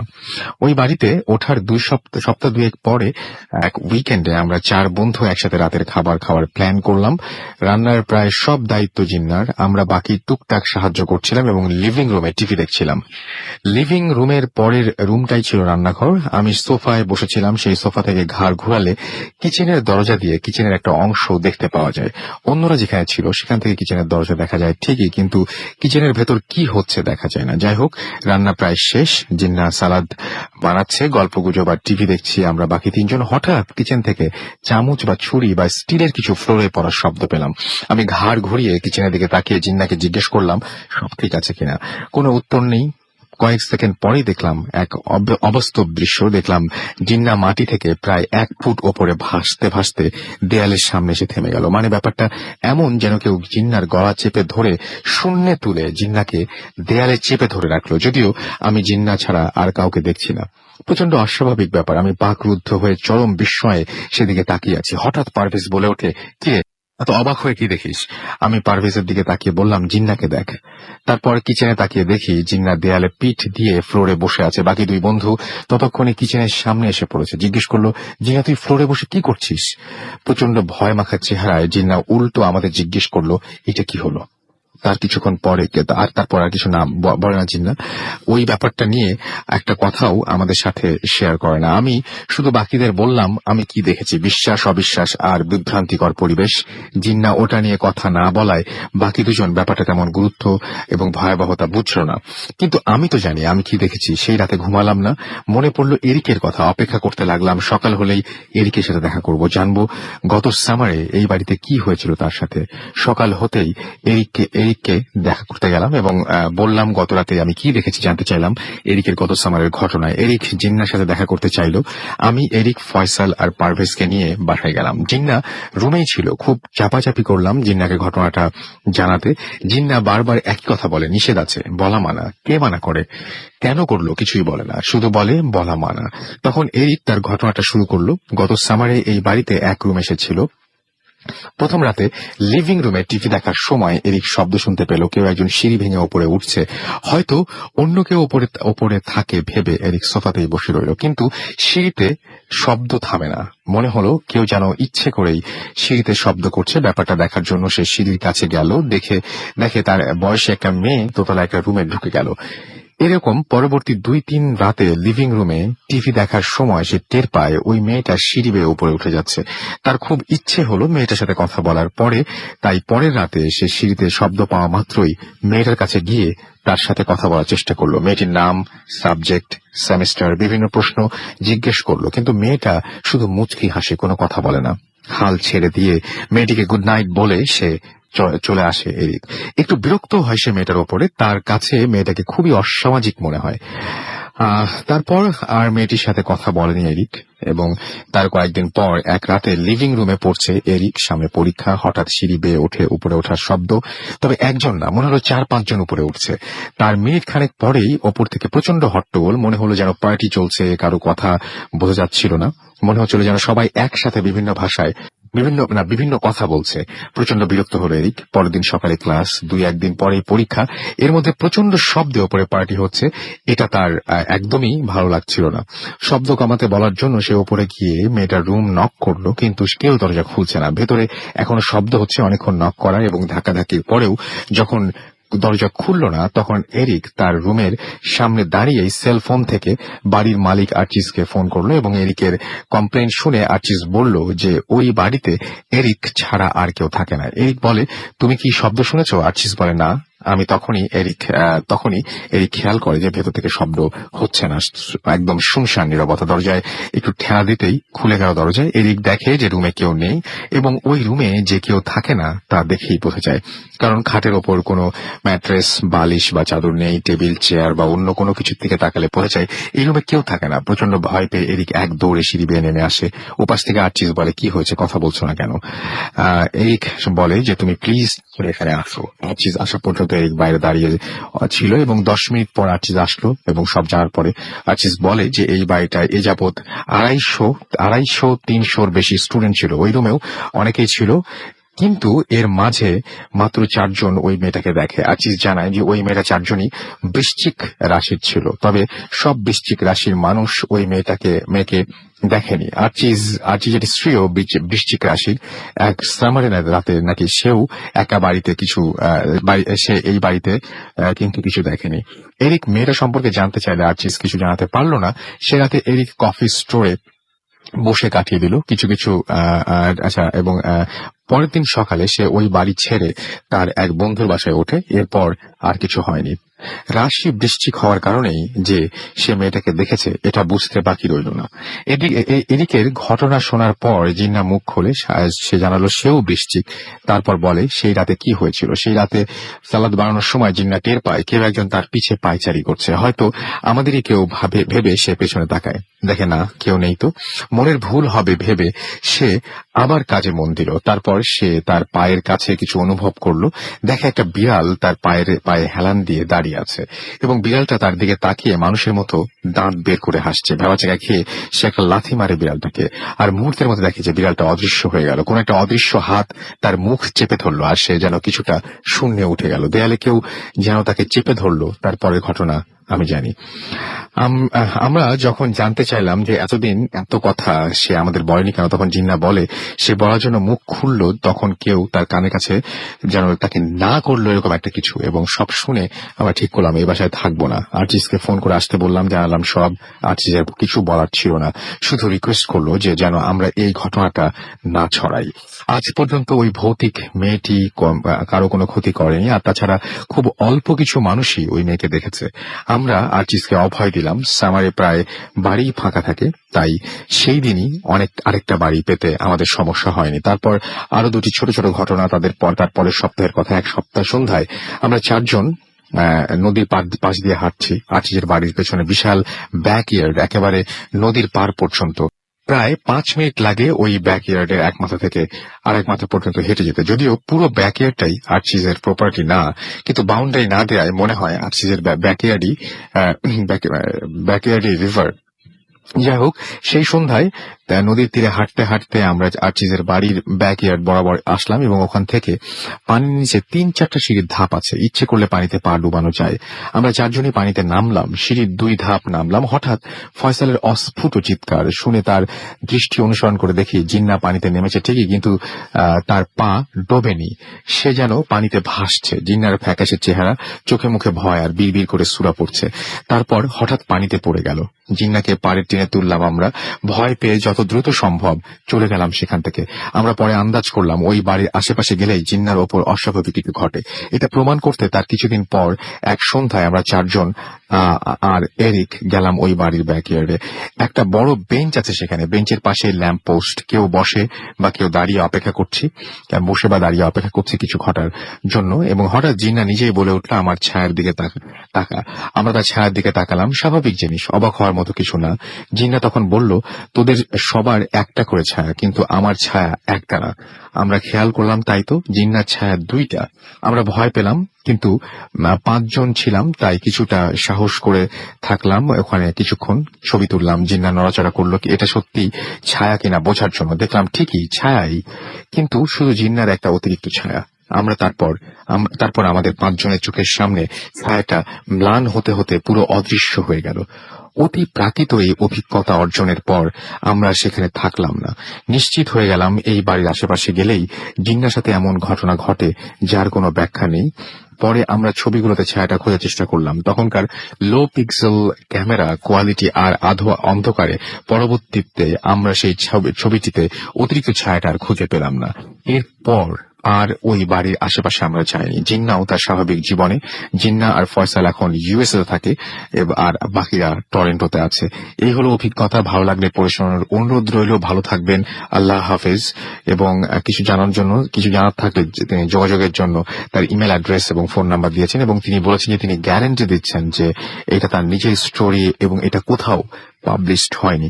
হ্যাঁ, আমি খুব অবাক হই যে যদি কেউ আসলেই যদি সামান্য কিছু মানে জাস্ট আপনার ঘটনাটা প্রচার হবে এরকম কিছু ভেবে যদি কেউ আসলেও আপনি একটা ঘটনা যদি শেয়ার করেন এবং আমাদের কাছে পাঠান, তাহলে সেটা যদি আসলে প্রকাশিত হয় যে বা ধরা পড়ে যান আপনি, যে আপনি যদি জানেন যে আপনার ঘটনা আসলে অন্য কোথাও ছিল বা আপনি অন্য কারো ঘটনা বলছেন, সেটাতে কিন্তু সবচেয়ে বেশি লজ্জার ব্যাপার আপনার জন্য, তাই না? সো এরকম কেউ কিছু করবেন না, সেটাই আমি আশা করবো আর কি। যাই হোক, আমি আরেকবার জানি দিই, আমাদেরকে SMS করতে হলে মোবাইলের মেসেজ অপশনে গিয়ে টাইপ করুন ফুর্তি, FORTI ফুর্তি, স্পেস দিয়ে লিখুন আপনার নাম, স্পেস দিয়ে আপনার মেসেজ পাঠিয়ে দিন 9840 নাম্বারে। আর আপনি যদি আমাদেরকে ইমেল করতে চান তাহলে আমাদের ইমেল অ্যাড্রেসটি হচ্ছে bhutfm@radiofurti.fm। এই অ্যাড্রেসে আপনি আমাদের ইমেল পাঠাতে পারেন এবং আপনার নাম, ঠিকানা এবং ফোন নাম্বার সহ আপনার জীবনে ঘটে যাওয়া সেরা ঘটনাগুলো পাঠিয়ে দিন আমাদের কাছে। আর যারা আমাদের সাথে যারা দেশের বাইরে অবস্থান করছেন তাদেরকে রিকোয়েস্ট করব যে আপনারা সরাসরি আমাদেরকে ঘটনা, যে সমস্ত ঘটনা আপনাদের জীবনে ঘটে গেছে সেই সমস্ত ঘটনাগুলো রেকর্ড করে অডিও ক্লিপটি পাঠিয়ে দিন আমাদের কাছে। আমরা সেটা ইনশাল্লাহ যদি সিলেক্টেড হয় তাহলে প্রচার করব। আমাদের ফেসবুকে যারা কমেন্ট করতে চান এবং সেখানে যোগাযোগ করতে চান তাদেরকে বলি, আমাদের ফেসবুকের অ্যাড্রেসটি হচ্ছে www.facebook.com/radiofurti। এখানে গিয়ে আপনি লাইক দিয়ে কমেন্ট করতে পারেন। আমি চলে যাচ্ছি আমাদের পরবর্তী ঘটনায়। আমাদের আরো একজন অতিথি এই মুহূর্তে এখানে উপস্থিত আছেন এবং তিনি তার একটা সময় লাইফে একটা বিরাট সময় কেটেছে মাদ্রাসায়, পড়াশোনা করছেন তিনি মাদ্রাসায়। এবং আমি তাদেরকে খুব জিজ্ঞেস করেছিলাম যে আসলে আমরা অনেক ঘটনা শুনি মাদ্রাসায়, সেই সমস্ত ঘটনা সত্যি কিনা। তখন তিনি তার সাথে ঘটে যাওয়া একটা অদ্ভুত ঘটনা শোনালেন। সেই ঘটনায় আমরা যাবো, তবে তারা কিছু SMS পড়বো। তানজিম আমাদের SMS করেছেন, ইমতিয়াজ খুলনা থেকে আমাদের SMS করেছেন, শামীম ঢাকা থেকে SMS করেছেন, সাকিব এবং অভি আমাদেরকে SMS করেছেন সিলেট থেকে। এছাড়াও আমাদেরকে ইব্রাহিম খুলনা থেকে SMS করেছেন, লায়লা আমাদের SMS করেছেন নিলয়, চরম লাগছে তার কাছে। আবির আমাদের SMS করেছেন বাড়িধারা থেকে, তারা 2 ফ্রেন্ড শুনছেন। লামিয়া আমাদের SMS করেছেন এবং তিনি বলেছেন যে ভূত FM ইজ মাই লাইফ। আমাদেরকে SMS করেছেন SM আজিজুল। এছাড়াও ফাহিমা আমাদের SMS করেছেন খুলনা থেকে। আনোয়ার এবং তার ওয়াইফ আপনি আবারও SMS করেছেন আমাদেরকে। পাপুন আমাদের SMS করেছেন চট্টগ্রাম থেকে। পিয়া আমাদের SMS করেছেন রাজশাহী থেকে। এই স্টোরিটা তার কাছে অনেক ভালো লেগেছে। অন্তু আমাদেরকে সেকেন্ড স্টোরিটা খুব ভালো ছিল সেটা জানিয়েছেন। ডক্টর সারোয়ার মিরপুর থেকে আমাদের SMS করেছেন আমাদেরকে। তাহিরা থার্ড গল্পটা তার কাছে খুব ভয়ঙ্কর লেগেছে। জাহিদ উত্তরা থেকে লিখেছেন চরম। স্নিগ্ধা ময়মনসিং থেকে লিখেছেন যে বেশি ভয় লাগলেও সেহরি করতে পারবো না, তাই এই স্টোরি একটু বেশি ভয় ছিল। মিম আমাদের SMS করেছেন শান্ত। এছাড়াও আমাদেরকে নাশিতা SMS করেছেন কুড়িল থেকে, জাকারিয়া আমাদের SMS করেছেন প্রিন্স কচুক্ষেত থেকে। এছাড়াও জুই আমাদের SMS করেছেন আদি, সুমন আমাদেরকে SMS করেছেন, নাজ আমাদের ধানমন্ডি থেকে SMS করেছেন, বনি এবং হিরো আমাদের SMS করেছেন, আরিফ আমাদের SMS করেছেন ফার্মগেট থেকে। এছাড়াও আমাদেরকে SMS করেছেন সালেহ, আমাদেরকে হাসান বিনোদপুর রাজশাহী থেকে SMS করেছেন, রাহাত খুলনাথ মেডিকেল কলেজ থেকে SMS করেছেন। এবং বলছে যে আমার SMS কে কখনো পড়বেন না, আপনার SMS পড়ে ফেলেছি। খুলনা মেডিকেল কলেজ আপনি পড়ছেন, মেডিকেল কলেজের ঘটনা তো সবসময় খুব বেশি পপুলারিটি পায়, সুতরাং আপনি দেরি না করে আপনার ঘটনাগুলো পাঠিয়ে দিন আমাদের কাছে। পরাগ আমাদেরকে SMS করেছেন, ফাইজা আমাদের SMS করেছেন সিলেট থেকে, থার্ড স্টোরিটা খুব খুব খুব ভয়ঙ্কর ছিল। এছাড়াও আমাদের বিপুল খিলক্ষেত থেকে SMS করেছেন, শান্ত আমাদের SMS করেছেন আমাদেরকে জয় রাজশাহী থেকে। আরো অনেকে SMS করছেন এবং আমি দেখতে পাচ্ছি যে তুষার আমাদের SMS করেছেন, কমেন্ট করেছেন ফেসবুকে। আমাদেরকে সিলিকা সোমা আমাদের SMS করেছেন এখানে ফেসবুকে। আমি দেখতে পাচ্ছি সাজিদ সুগার আমাদের SMS করেছেন, সাগর আমাদের SMS করেছেন, নীলপরি নীলাঞ্জনা আমাদের ফেসবুকে কমেন্ট করেছেন, অ্যাঞ্জেল সিনথিয়া আমাদেরকে লিখেছেন। এছাড়াও লিখেছেন রেড বয় নাবিল। এছাড়া আমাদের SMS করছে এখানে কমেন্ট করেছেন সুফিয়ান আমির লিও। এছাড়াও জুবাইর সজীব সহ আরো অনেকে এখানে কমেন্ট করেছেন, রবিউল হাসান, বখতিয়ার ফাহিম তাকি, আমাদেরকে ব্যাকস্ট্রিট বয় রুবেল, সাইফুল্লাহ রাবেন, স্বপ্নীল সহ আরো অনেকের কমেন্ট দেখতে পাচ্ছি। আপনি কিন্তু এখানে কমেন্ট করতে পারেন এবং এই কমেন্টগুলো থেকে যায় এবং যারা আছেন তারা পরবর্তীতে এই কমেন্টগুলো আমরা তো মানে যারা এখানে দেখছেন কমেন্টগুলো এবং সেখানে আপনারা যে কিন্তু শেয়ার করতে পারবেন আপনাদের অনুভূতিগুলো এবং সবার সাথে সবার যোগাযোগটা হবে আর কি। আমি দেখতে পাচ্ছি যে এছাড়াও আরো অনেকেই এখানে কমেন্ট করছেন, আপনিও কমেন্ট করতে পারেন। আমরা ঘটনায় যাব, আমাদের সাথে রয়েছেন একজন নতুন অতিথি। আপনার নামটা প্লিজ একটু বলবেন সবাইকে। জি, আসসালামু আলাইকুম। আমি মোহাম্মদ আবুল কালাম আজাদ রাজু। আমার দেশের বাড়ি হলো কুমিল্লাতে, ঢাকাতেই থাকি, যাত্রাবাড়িতে থাকি আর কি। তো আজকে রেডিও ফুর্তির সকল যারা শুনতেছেন সবাইকে আমি আমার আন্তরিক সালাম জানাচ্ছি। আপনার ঘটনাটা আমরা শুনি, কি ঘটেছিল? আমার ঘটনাটা হলো, আমি সেই ছোটবেলা যখন আমার 13-14 বছর বয়স, তখন আমি হাফিজি মাদ্রাসায় পড়তাম আর কি। তো সেটা হলো ব্রাহ্মণবাড়িয়াতে ছিল, একটা প্রত্যন্ত এলাকায়, কসবা উপজেলা, পাহাড়ি এলাকা আর কি। ওখানে আমরা ছাত্ররা মাদ্রাসার যে মূল ঘর ছিল সেই ঘরটাতে আমরা মানে মাটিতে বিছানা, মানে ফ্লোরে আমরা সবাই ঘুমাতাম আর কি। তো অনেক ছাত্ররা ছিল, তো ওখানে অনেক গরম বিধে আমি পাশে মসজিদে ঘুমাতাম আর কি, একা একা গিয়ে। তা আমি আমাদের মসজিদের ওই মসজিদটার জানালার উত্তর পাশে, জানালার পাশে অনেকটা মানে ওই বিল মতো ছিল আর কি, যেখান থেকে আপনার বাতাস আসতো। তো আমি ডান পাশে প্রায় সময় ঘুমাতাম। একদিন আমি ঘুমিয়েছি, আমি ঘুমানোর আগে অবশ্য প্রত্যেকদিনই আমি এই আয়াতুল কুরসি, তারপরে কুলফু আল্লাহ, ইয়াসিন সূরা পড়ে আমি ঘুমাতাম আর কি, অজু সহকারে। তো একদিন ঘুমানোর পর দেখি আমি মানে আমাদের তো 3টা-4টার সময় আবার উঠে পড়তে হতো। তো উঠে দেখি আমি ওই যে পাশে ঘুমিয়েছিলাম সে পাশে নেই, অন্য পাশে আমি মানে কে জানি আমাকে কোলে করে নিয়ে ওখানে শুয়ে রাখছে আর কি, এরকম একটা অনুভূতি হলো। তো আমি মোটামুটি একটু ভয় পেয়ে গিয়েছিলাম। তো পরে রাতে আর কাউকে বলিনি, পরের দিন হুজুরকে বলার পর হুজুর বললো আর কি আমাকে যে জিন, যারা নাকি জিন জাতির মধ্যেও অনেক ভালো আছে, যারা নামাজ কালাম পড়েন, তারা মসজিদে এসে ডান পাশ দিয়ে তারা নামাজ কালাম পড়েন। তুমি ডান পাশে ঘুমিয়েছিলে বিদায় তোমাকে ওরা মনে হয় ডান পাশ থেকে অন্য জায়গায় তোমাকে। আপনি তোলার সময় পুরো বুঝতে পেরেছিলেন যে কেউ আপনাকে তুলে নিয়ে আরেক জায়গায় রাখলো? এটা বুঝতে পেরেছি আমি, বুঝতে পারলো তখন তো আমি মানে মোটামুটি শূন্য ভাষার মতো করে, হ্যাঁ শূন্য ভাষাগর মতো করে আমাকে মনে হচ্ছে যে কোনো কিছুতে আমাকে যেমন ধরেন কোনো একটা ক্রেন দিয়ে মানুষকে এক জায়গা থেকে আরেক জায়গায় একটা মালকে নিয়ে জানা, ওইরকম একটা অনুভূতি হলো আর কি আমার। তো আমি তখন তেমন কিছু বলি না, কারণ আমি একটু আতঙ্কগ্রস্ত ছিলাম, ঘুমও ছিলাম, আতঙ্কগ্রস্ত ছিলাম আর কি। তো পরে আর একটু পরে আমি উঠে গিয়ে তো আর আমরা পড়তে সবাই মিলে আবার পড়তে বসছি। তো রাতে আর আমি কাউকে বলিনি। পরে দিনের বেলা যখন হুজুরকে আমি জিজ্ঞাসা করলাম ঘটনাটা বলার পর, হুজুর বললো আর কি যে এই ব্যাপার, জিন যত রাতে মসজিদে এসে নামাজ পড়ে, ওরা ডান পাশ দিয়ে নামাজ পড়ে, সাধারণত। তো তুমি ডান পাশে যেহেতু ঘুমিয়েছিলে এই জন্য তোমাকে ওরা মনে হয় অন্য পাশে নিয়ে গেছে আর কি। আচ্ছা, তো আমি মনে করি যে আমরা মানুষ সৃষ্টিকর্তার শ্রেষ্ঠ সৃষ্টি। আমাদেরকে আমাদের সেবার জন্য পৃথিবীতে আল্লাহ তাআলা জিন যা যা তৈরি করেছেন, তো আমরা নিজেরা যদি সবসময় যদি পাক পবিত্র এমনকি নিয়ম অনুযায়ী চলি, তা আমাদেরকে কেউ ক্ষতি করে না আর কি। আমাদেরকে আমাদের মানুষ জাতিকে সবাই ভয় পায়। জি, আপনাকে অনেক ধন্যবাদ আপনার ঘটনার জন্য। আমরা আপনার কাছে আবারও আসবো। আমাদের কাছে আরো বেশ কিছু ঘটনা আছে, সেই ঘটনাগুলো আমরা একে একে শোনাবো ইনশাল্লাহ, সেই প্রত্যাশা রাখি। এবং আমাদের কাছে বেশ কিছু অডিও ক্লিপও আছে, সেই অডিও ক্লিপগুলো আমি আশা করছি আজকে আপনাদের জন্য প্লে করতে পারবো, কারণ প্রতিদিনই গেস্টের অনেক চাপ থাকে, প্লে করা হয় না। আজকে ইনশাল্লাহ সেইটা প্লে করতে পারবো।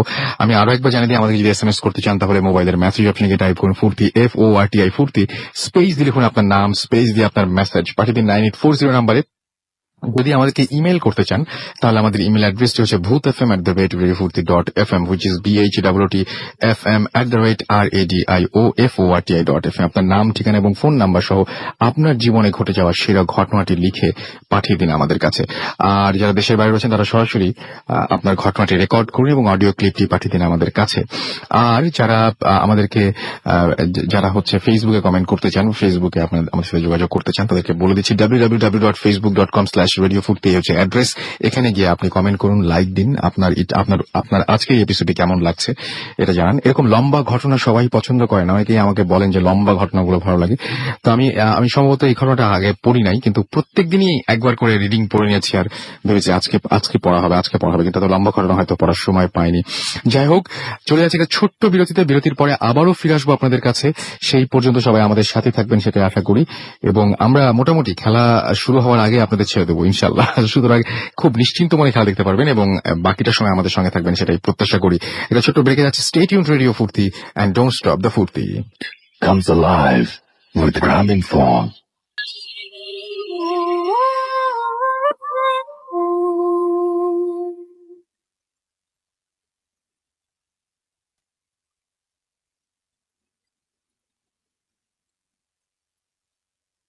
আসসালামু আলাইকুম। হ্যালো রাসেল ভাই, আমি মাসুদ ফ্রম যশোর ক্যান্টনমেন্ট। আজকে আমার লাইফের অনেক ছোটবেলায় ঘটে যাওয়া একটা ঘটনা আপনাদের শেয়ার করতে চাই। তো প্রচন্ড ভয় পেয়েছিলাম ওই এক্সপেরিয়েন্সটা যখন ফেস করি। তো সৃষ্টিকর্তার অশেষ মেহেরবানিতে আমার কোনো প্রবলেম হয় নাই। আমি যথারীতি আমার স্টোরিতে চলে যাই। ঘটনাটি ঘটেছিল বাগেরহাট জেলার ফকিরহাট থানার বারুইপাড়া নামক একটি গ্রামে। তো আমি খুলনাতে থাকি, তো লেখাপড়া সব খুলনাতেই হয়েছিল। আর আমার ফুফাতো ভাই যে আমার ওই ঘটনার সাথে জড়িত, সে সাতক্ষীরাতে থাকতো।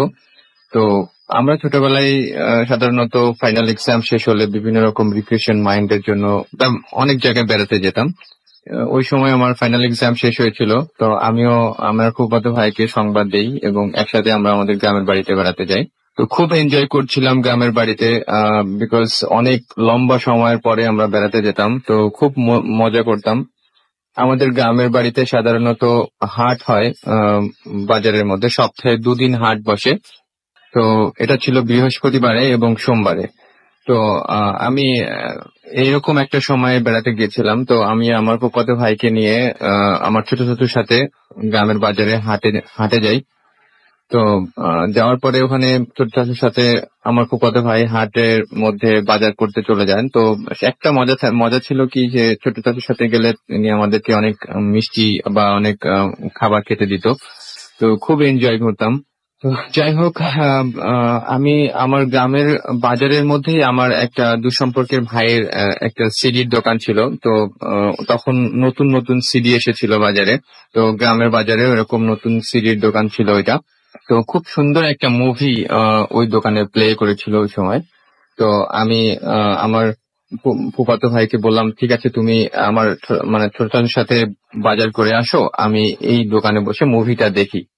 তো আমার ভাইয়ের দোকানের ভিতরে চলে গেলাম এবং মুভিটা দেখা শুরু করলাম। এদিকে আমার ফুফাতো ভাই আমার ছোট সাথে বাজার করতে চলে গেল। তো মুভিটা খুব ইন্টারেস্টিং ছিল। আমি আসলে সময়ের দিকটা তাকাতেই পারি নাই। এর মধ্যে বাজার শেষ হয়ে গেছে। ফুফাতো ভাই যথারীতি দোকানে চলে এসে বলতেছে, ভাইয়া চলো, অনেক রাত হয়ে গেছে, তো আমরা বাড়ি ফিরে যাই। তখন মাগরিবের পর কিছু সময় হয়েছে এরকম। তো আমি খুব এনজয় করছিলাম মুভিটাতে, এই জন্য আসলে লোভটা সামলাতে পারলাম না। তো ফুফাতো ভাইকে বললাম, ঠিক আছে তুমি বাজারের ব্যাগ নিয়ে চলে যাও, আমি কিছু সময় পরেই যাই, মুভিটা শেষ করে আসছি। তো আমার ফুফাতো ভাই যথারীতি একা একা রওনা করলো। তো ও বাড়িতে পৌঁছে গেছে। তো আমি এর মধ্যে মুভিটা শেষ করতে করতে আসলে সময়ের দিকে তাকাতে পারি নাই। তো দেখলাম ঘড়িতে, মুভিটা শেষ হতেই ঘড়ির দিকে তাকালাম, তো তাকাতে দেখলাম যে আসলে রাত তখন প্রায় 10টা বেজে গেছে। তো আসলে গ্রামের বাজারে রাত 10টা মানে আসলেই অনেক বেশি রাত। চারিদিকে দোকানপাট সব বন্ধ হয়ে গেছে। লোকজন ধীরে ধীরে কমা শুরু করেছে, অনেকটাই কমে গেছে। অল্প কিছু লোক বাজারে ছিল। আর আমার ফুফাতো ভাইও যথারীতি বাড়িতে অনেক আগেই পৌঁছে গেছে। তো আমার এই ভাইটার দোকান বন্ধ করবে। তো এই সময় আমিও বের হলাম, দোকান বন্ধ করলো। এরপরে আমার ভাই আমাকে প্রপোজ করলো যে অনেক রাত হয়ে গেছে, তো তুমি এই মুহূর্তে বাড়ি আর কি জন্য যাবে, আমার বাড়িতে চলো, আমার বাড়িতে থাকবে। তো সাধারণত বাড়ি থেকে আমি কখনো বাইরে থাকা হয়নি, তো একটু ভয় লাগছিল, বিকজ ছোট চাচু অনেক বকাঝকা করতো, যার জন্য ওই ভয়ে আসলে বিষয়টা ইগনোর করলাম এবং বললাম, না ভাইয়া আমি আসলে চলে যেতে পারবো, তো আপনি চলে যান। তো একসাথে দুজন রওনা করলাম। বাজারের থেকে সামান্য দূরে হচ্ছে আমার এই ভাইটার বাড়ি। তো তিনি বাড়িতে ঢুকে গেলেন এবং আমাকে বিদায় দিলেন। তো আমিও যথারীতি তাকে বিদায় দিয়ে রওনা হলাম। পাকা রাস্তার উপর থেকে হাঁটছিলাম, একটু ভয় ভয় লাগছিল, অন্ধকার। আসলে গ্রামের বাড়িতে যে সমস্ত লাইট পোস্ট আছে ওখানে লাইট থাকে না, ওখানে অন্ধকার, আরো গাছে ঢাকা, চারিপাশ থেকে উপর থেকে চাঁদের আলো পড়তেছে ঠিক মতো, একটু ভয় লাগতেছে। তারপরেও হচ্ছে আশেপাশে অনেক কয়েকজন লোক ওই রাস্তা দিয়ে যাচ্ছিল, এই জন্য ভয়টা কম ছিল। তো আমি মাঝে মাঝেই কয়েকজন লোকের পেছনে পেছনে হাঁটা শুরু করেছিলাম। তো একটা পর্যায়ে আমাদের আসলে আমার বাজার থেকে আমার গ্রামের বাড়িটার ডিস্টেন্স ছিল প্রায় 4 কিলোমিটার। তো এর মধ্যে 3 কিলোমিটার রাস্তা হচ্ছে আমাকে মানে পাকা রাস্তা দিয়ে যেতে হবে, এবং 1 কিলোমিটার রাস্তা যেটা হচ্ছে বাড়ির রাস্তাটা, ওটা হচ্ছে ডান দিকে মোড় নিয়ে 1 কিলোমিটার রাস্তার সামনে গেলে আমার বাড়ি, সেটা হচ্ছে সলিং এর রাস্তা। তো আসলে ভয়টা ছিল ওই রাস্তাটাকে কেন্দ্র করে। তো আমি যথারীতি হাঁটতে হাঁটতে হাঁটতে হাঁটতে সেই 3 রাস্তার মোড় পর্যন্ত পৌঁছে যাই। তো 3 রাস্তার মোড়ে পৌঁছানোর আগেই আসলে রাসেল ভাই একটা কথা আগেই বলে নেই, সেটা হচ্ছে আমাদের এই 3 রাস্তার মোড়ের আগেই একটা দোতলা বাড়ি রয়েছে, যেটা জমিদাররা থাকতেন। এরপরে আসলে ওই বাড়িকে কেন্দ্র করে অনেক ধরনের হরর স্টোরি আছে, যার জন্য ওইখানে আসলে কেউ থাকে না এখনো পর্যন্ত, বাড়িটা ফাঁকা রয়েছে। তো ভূত এফএমকে রিকোয়েস্ট করবো, যদি আপনারা ওখানে যেতে চান, অনেক ভালো কিছু আবিষ্কার করতে পারবেন। তো যাই হোক, ওখানে ওই বাড়িটার আশেপাশে থেকে অনেক প্রবলেম হয়, তো এটা আমার আগে থেকে জানা ছিল। তো আসলে আমি ওই 3 রাস্তার মোড়ে এসে থমকে দাঁড়ালাম, কারণ আমাকে এখন ডানে মোড় নিয়ে 1 কিলোমিটার রাস্তা সলিং এর রাস্তা হেঁটে যেতে হবে। তো খুব খারাপ লাগছিল। যারা যারা আসছিল সবাই সোজাই চলে যাচ্ছে, পাকা রাস্তা ধরে সোজা চলে যাচ্ছে, কিন্তু কেউ আর এই ডান দিকে মোড় নিয়ে ভিতরে যাচ্ছে না। তো আসলে রাত তখন অনেক হয়ে গেছিল, প্রায় তখন 11টা বেজে গেছে। তো আমি একটু অনেক রাত বেশি হয়ে যাচ্ছে, সাধারণত বাড়িতে সবাই টেনশন করছে আমাকে নিয়ে, যদিও কেউ তখনও আসেনি। তো আমি খুব আনইজি ফিল করছিলাম ওই মুহূর্তে, একটু প্রচন্ড ভয় লাগছিল। যদি কেউ যেত তার সাথে আমি চলে যেতে পারতাম। তো অনেক সময় চিন্তা করার পরে রাত প্রায় 11:30টা বেজে গেছে। অনেক সময় চিন্তা করার পরে ভাবলাম যে আসলে এখন আমাকে আর কারোর জন্য ওয়েট করলে চলবে না, আমাকে বাড়িতে পৌঁছাতেই হবে। রাত যত বেশি হবে তত আমার প্রবলেমটা বাড়বে। তো যাই হোক, আমি একটু সাহস করেই ওই 3 রাস্তার মোড়ের থেকে সলিং এর রাস্তার মধ্যে ডানে মোড় নিয়ে তো সলিং এর রাস্তার মধ্যে ঢুকে গেলাম। খুব ভয় পাচ্ছিলাম, বিড়বিড় করে সৃষ্টিকর্তার নাম নিচ্ছিলাম আর হাঁটছিলাম।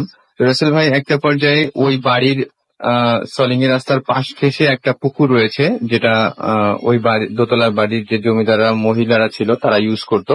এখন অবশ্য পানি আছে, সিঁড়িঘাট করা আছে, অনেক পুরাতন, বাট ওখানে কেউ স্নান করে না।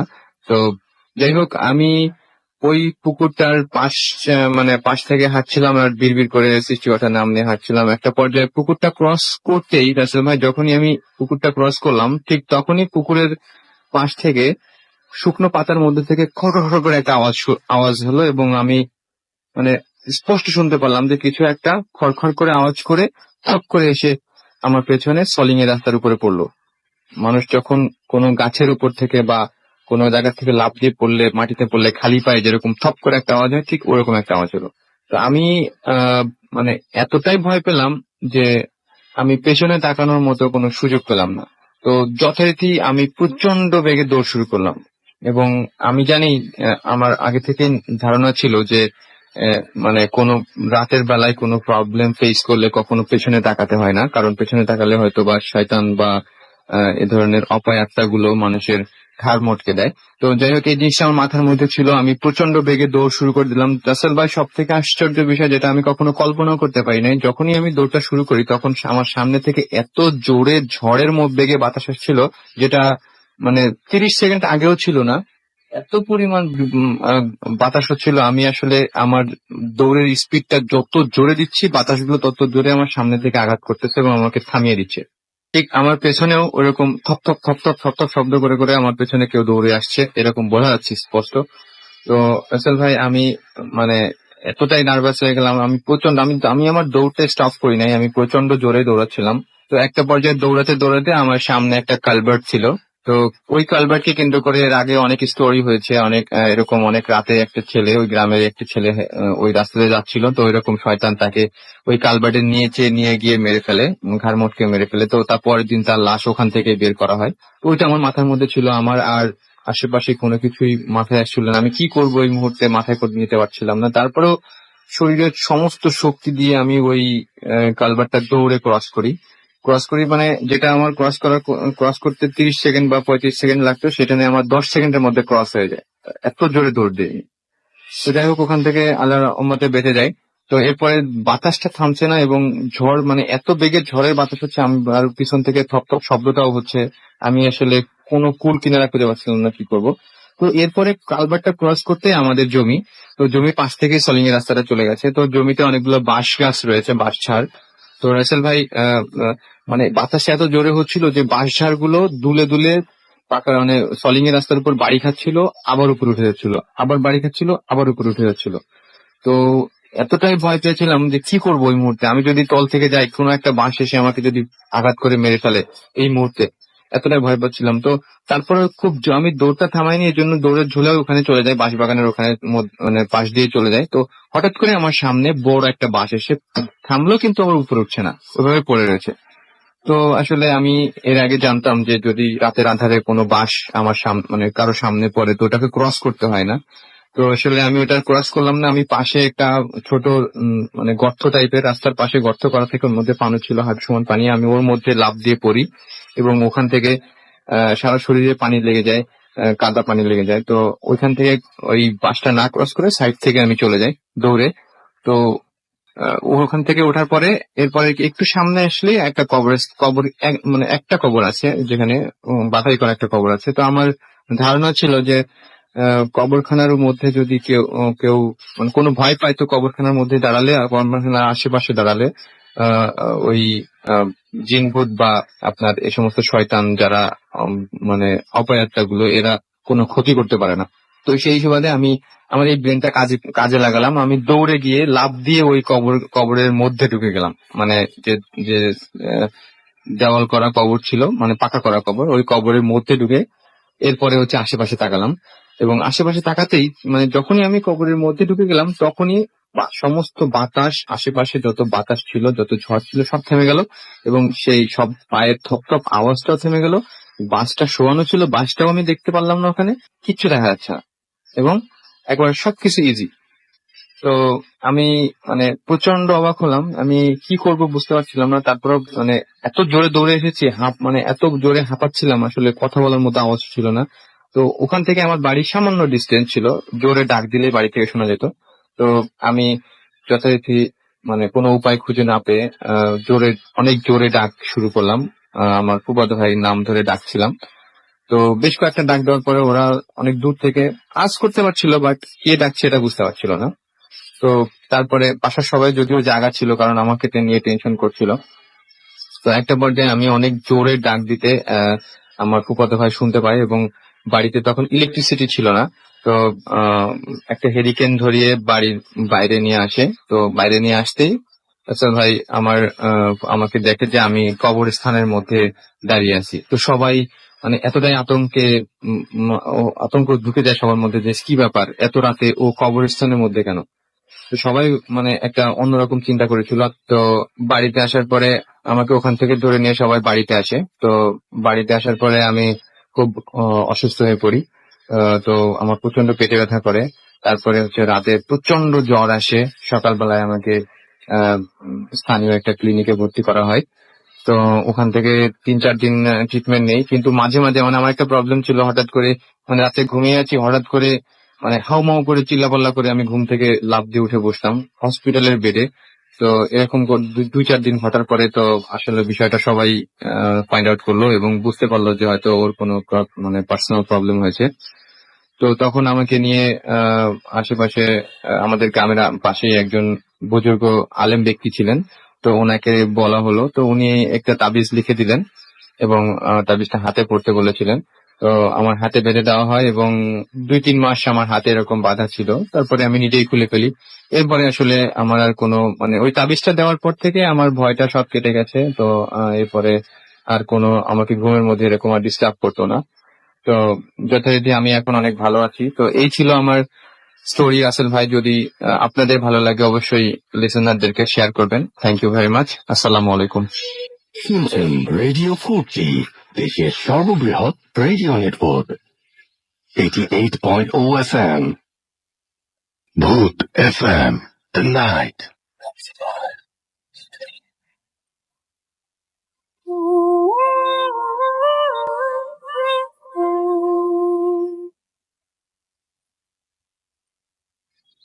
শুনছেন সবসময় রেডিও ফুর্তি 88.0 FM, বাংলাদেশের সর্ববৃহৎ রেডিও নেটওয়ার্ক। আমি রাসেল আছির সাথে এবং চলছে ভূত এফএম। আপনারা জানেন যে ভূত এফএম এখন একটু অন্যরকম উইথ গ্রামীণ ফোন, এবং আমরা চেষ্টা করছি আপনাদের মতো করে আপনাদেরকে আপনাদের পছন্দ অনুযায়ী আপনাদের ঘটনাগুলো উপহার দিতে, এবং আশা করছি এখন পর্যন্ত যে ঘটনাগুলো আপনাদের সাথে শেয়ার করেছি সে ঘটনাগুলো ভালো লেগেছে এবং আপনারা SMS করে সেটা জানিয়েও দিচ্ছেন। আমি দেখতে পাচ্ছি আমাদেরকে বাসার বরিশাল থেকে SMS করে তার SMSটি পড়তে বলেছেন ফাহিম শাহরিয়ার। আমাকে বলেছেন যে স্টোরিটি অনেক ভালো লেগেছে। আমাদেরকে রায়হান SMS করেছেন এবং তিনি বলেছেন যে তিনি আমাদের স্টুডিওতে আসবেন ভেরি সুন, এবং তিনি বলছেন যে তার স্টোরিগুলো শেয়ার করবেন। Most welcome. আশা করছি যে খুব দ্রুতই আপনার কাছ থেকে আপনার ঘটনাগুলো আমরা জানতে পারবো। এছাড়াও আমাদেরকে জিঞ্জিরা থেকে কবির SMS করেছেন এবং তিনি আমাদেরকে শুনছেন। মুশফিক চট্টগ্রাম থেকে SMS করেছেন আমাদেরকে। এছাড়াও নূর মোহাম্মদ আলী, এবং তিনি তার SMS কখনো পড়া হয় না, আমি আজকে পড়ে ফেললাম। এমডি এহসান পুলক আমাদের SMS করেছেন ইসলামপুর থেকে, এবং তিনি বলছেন যে সমস্ত ঘটনাগুলো তার কাছে অনেক বেশি ভালো লাগছে। এছাড়াও আমাদেরকে লিখেছেন আশিক মিরপুর থেকে। এছাড়াও সুমাইয়া আমাদেরকে SMS করেছেন, এবং এছাড়াও SMS করেছেন আমাদেরকে দেখতে পাচ্ছি স্বপন মিরপুর থেকে। এছাড়াও আমাদেরকে SMS করেছেন আমাদেরকে দেখতে পাচ্ছি যে SMS করেছেন জুই এবং সুজা, তারা SMS করেছেন। নিলয় রাজশাহী থেকে SMS করেছেন। স্টোরিগুলো ভালো লেগেছে। অনেকেই আজকে যে একটা লম্বা স্টোরি পড়েছে সেটা অনেক প্রশংসা করেছেন। থ্যাংক ইউ ভেরি মাচ আমাদের সাথে এতটা মনোযোগ দিয়ে এত বড় একটা ঘটনা শোনার জন্য। এছাড়াও ফাইজুল হক আমাদের SMS করেছেন আমাদেরকে দেখতে পাচ্ছি দৃষ্টি, এবং লাস্ট স্টোরিটা ভয়ের ছিল, জোস লিখেছেন। এছাড়াও আমাদেরকে SMS করেছেন রনি ময়মনসিং থেকে। আজকে আগের SMSটা পড়া না হলে আজ তিনি অনেক তিনি পড়তে বলেছেন আর কি, আপনার SMSটা পড়ে ফেললাম। প্রীতি আমাদের চট্টগ্রাম থেকে SMS করেছেন। কাজীপাড়া থেকে জুয়েল আমাদের SMS করেছেন। লাস্ট স্টোরিটা অসাম ছিল। আমাদেরকে নিদা SMS করেছেন, এবং অনেকদিন পর তিনি জয়েন করলেন। ঘটনাগুলো খুব তার কাছে ইন্টারেস্টিং লাগছে। আমাদেরকে শান্তা SMS করেছেন, স্টোরিগুলো খুব দারুণ লাগছে লিখেছেন। এছাড়াও কায়সার আমাদের SMS করেছেন মিরপুর থেকে, SMS করেছেন আমাদেরকে। এছাড়াও দেখতে পাচ্ছি আমাদেরকে SMS করেছেন আরো অনেকেই। সুমন SMS করেছেন ময়মনসিংহে। আপনি যদি SMS করতে চান তাহলে মোবাইলের মেসেজ অপশনে গিয়ে টাইপ করুন ফুর্তি FORTI ফুর্তি, স্পেস দিয়ে আপনার নাম, স্পেস দিয়ে আপনার মেসেজ পাঠিয়ে দিন 9840 নাম্বারে। যদি আমাদের ইমেল করতে চান তাহলে আমাদের অ্যাড্রেস হচ্ছে bhutfm@radiofurti.fm, which is BHOOTFM@RADIOFORTI.FM। আপনার নাম, ঠিকানা এবং ফোন নাম্বার সহ আপনার জীবনে ঘটে যাওয়া সেরা ঘটনাগুলো লিখে পাঠিয়ে দিন আমাদের কাছে।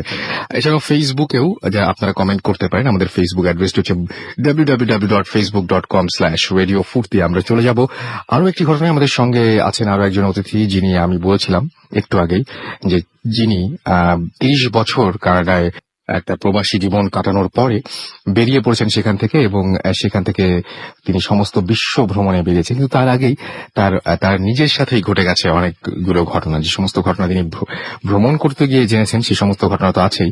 কিছু ঘটনা আছে তাদের বাড়িতে, একদম বাড়ির ঘটনা, যে ঘটনাগুলো আপনারা সামনাসামনি দেখলে বুঝতে পারতেন যে তিনি বাড়িয়ে বলার মতন মানুষ নন, এবং তার কাছ থেকে আমরা সেই ধরনের ঘটনাগুলো শুনবো। আপনার নামটা প্লিজ আরো একবার বলবেন, তারপর আপনার ঘটনায় আমরা যাব। আব্দুল সত্তার সালাউদ্দিন। আমি এখন একটা যে ঘটনা বলবো এটা আমার জীবনে ঘটেছে একটু আগের সময়, দ্যাট ইজ মিড অফ 1990। ওকে। তো আমি তাহাজ্জুদ নামাজ পড়ার জন্য উঠেছি, জি। আর আমার বেডরুম থেকে বাথরুমের ডিস্টেন্স মাঝখানে উঠান। জি। উঠানটা পার হয়ে আমি বাথরুমে গিয়েছি। এত রাত্রে আর কে দরজা বন্ধ করে, দরজা খোলা রেখে আমি বসে আছি। তো হঠাৎ করে দেখি গায়ে এত আগুনের তাপ লাগছে, বুঝতে পারছি না কেন এটা আগুনের তাপ লাগছে। যে আগুনের তাপ লাগছে এবং সারা শরীর মনে হচ্ছে বার্ন হয়ে যাচ্ছে। জি। তো কেন এটা হচ্ছে চারিদিকে ঘুরে কিছুই দেখি না, যেহেতু দরজা খোলা আছে উপরের দিকে তাকিয়ে দেখি যে এই ধূমকেতু লেজের মতো লম্বা একটা আগুনের গোলা ছাদের একটু উপর দিয়ে উড়ে চলে গেল। আচ্ছা। তো এই যে উড়ে যাওয়ার সময় পুরো আমি না, ওই এলাকায় যা যা ছিল সবগুলোই এই তাপটা অনুভব করলো, যে এত তাপ কোথা থেকে আসছে, কিভাবে আসছে, কেন আসছে।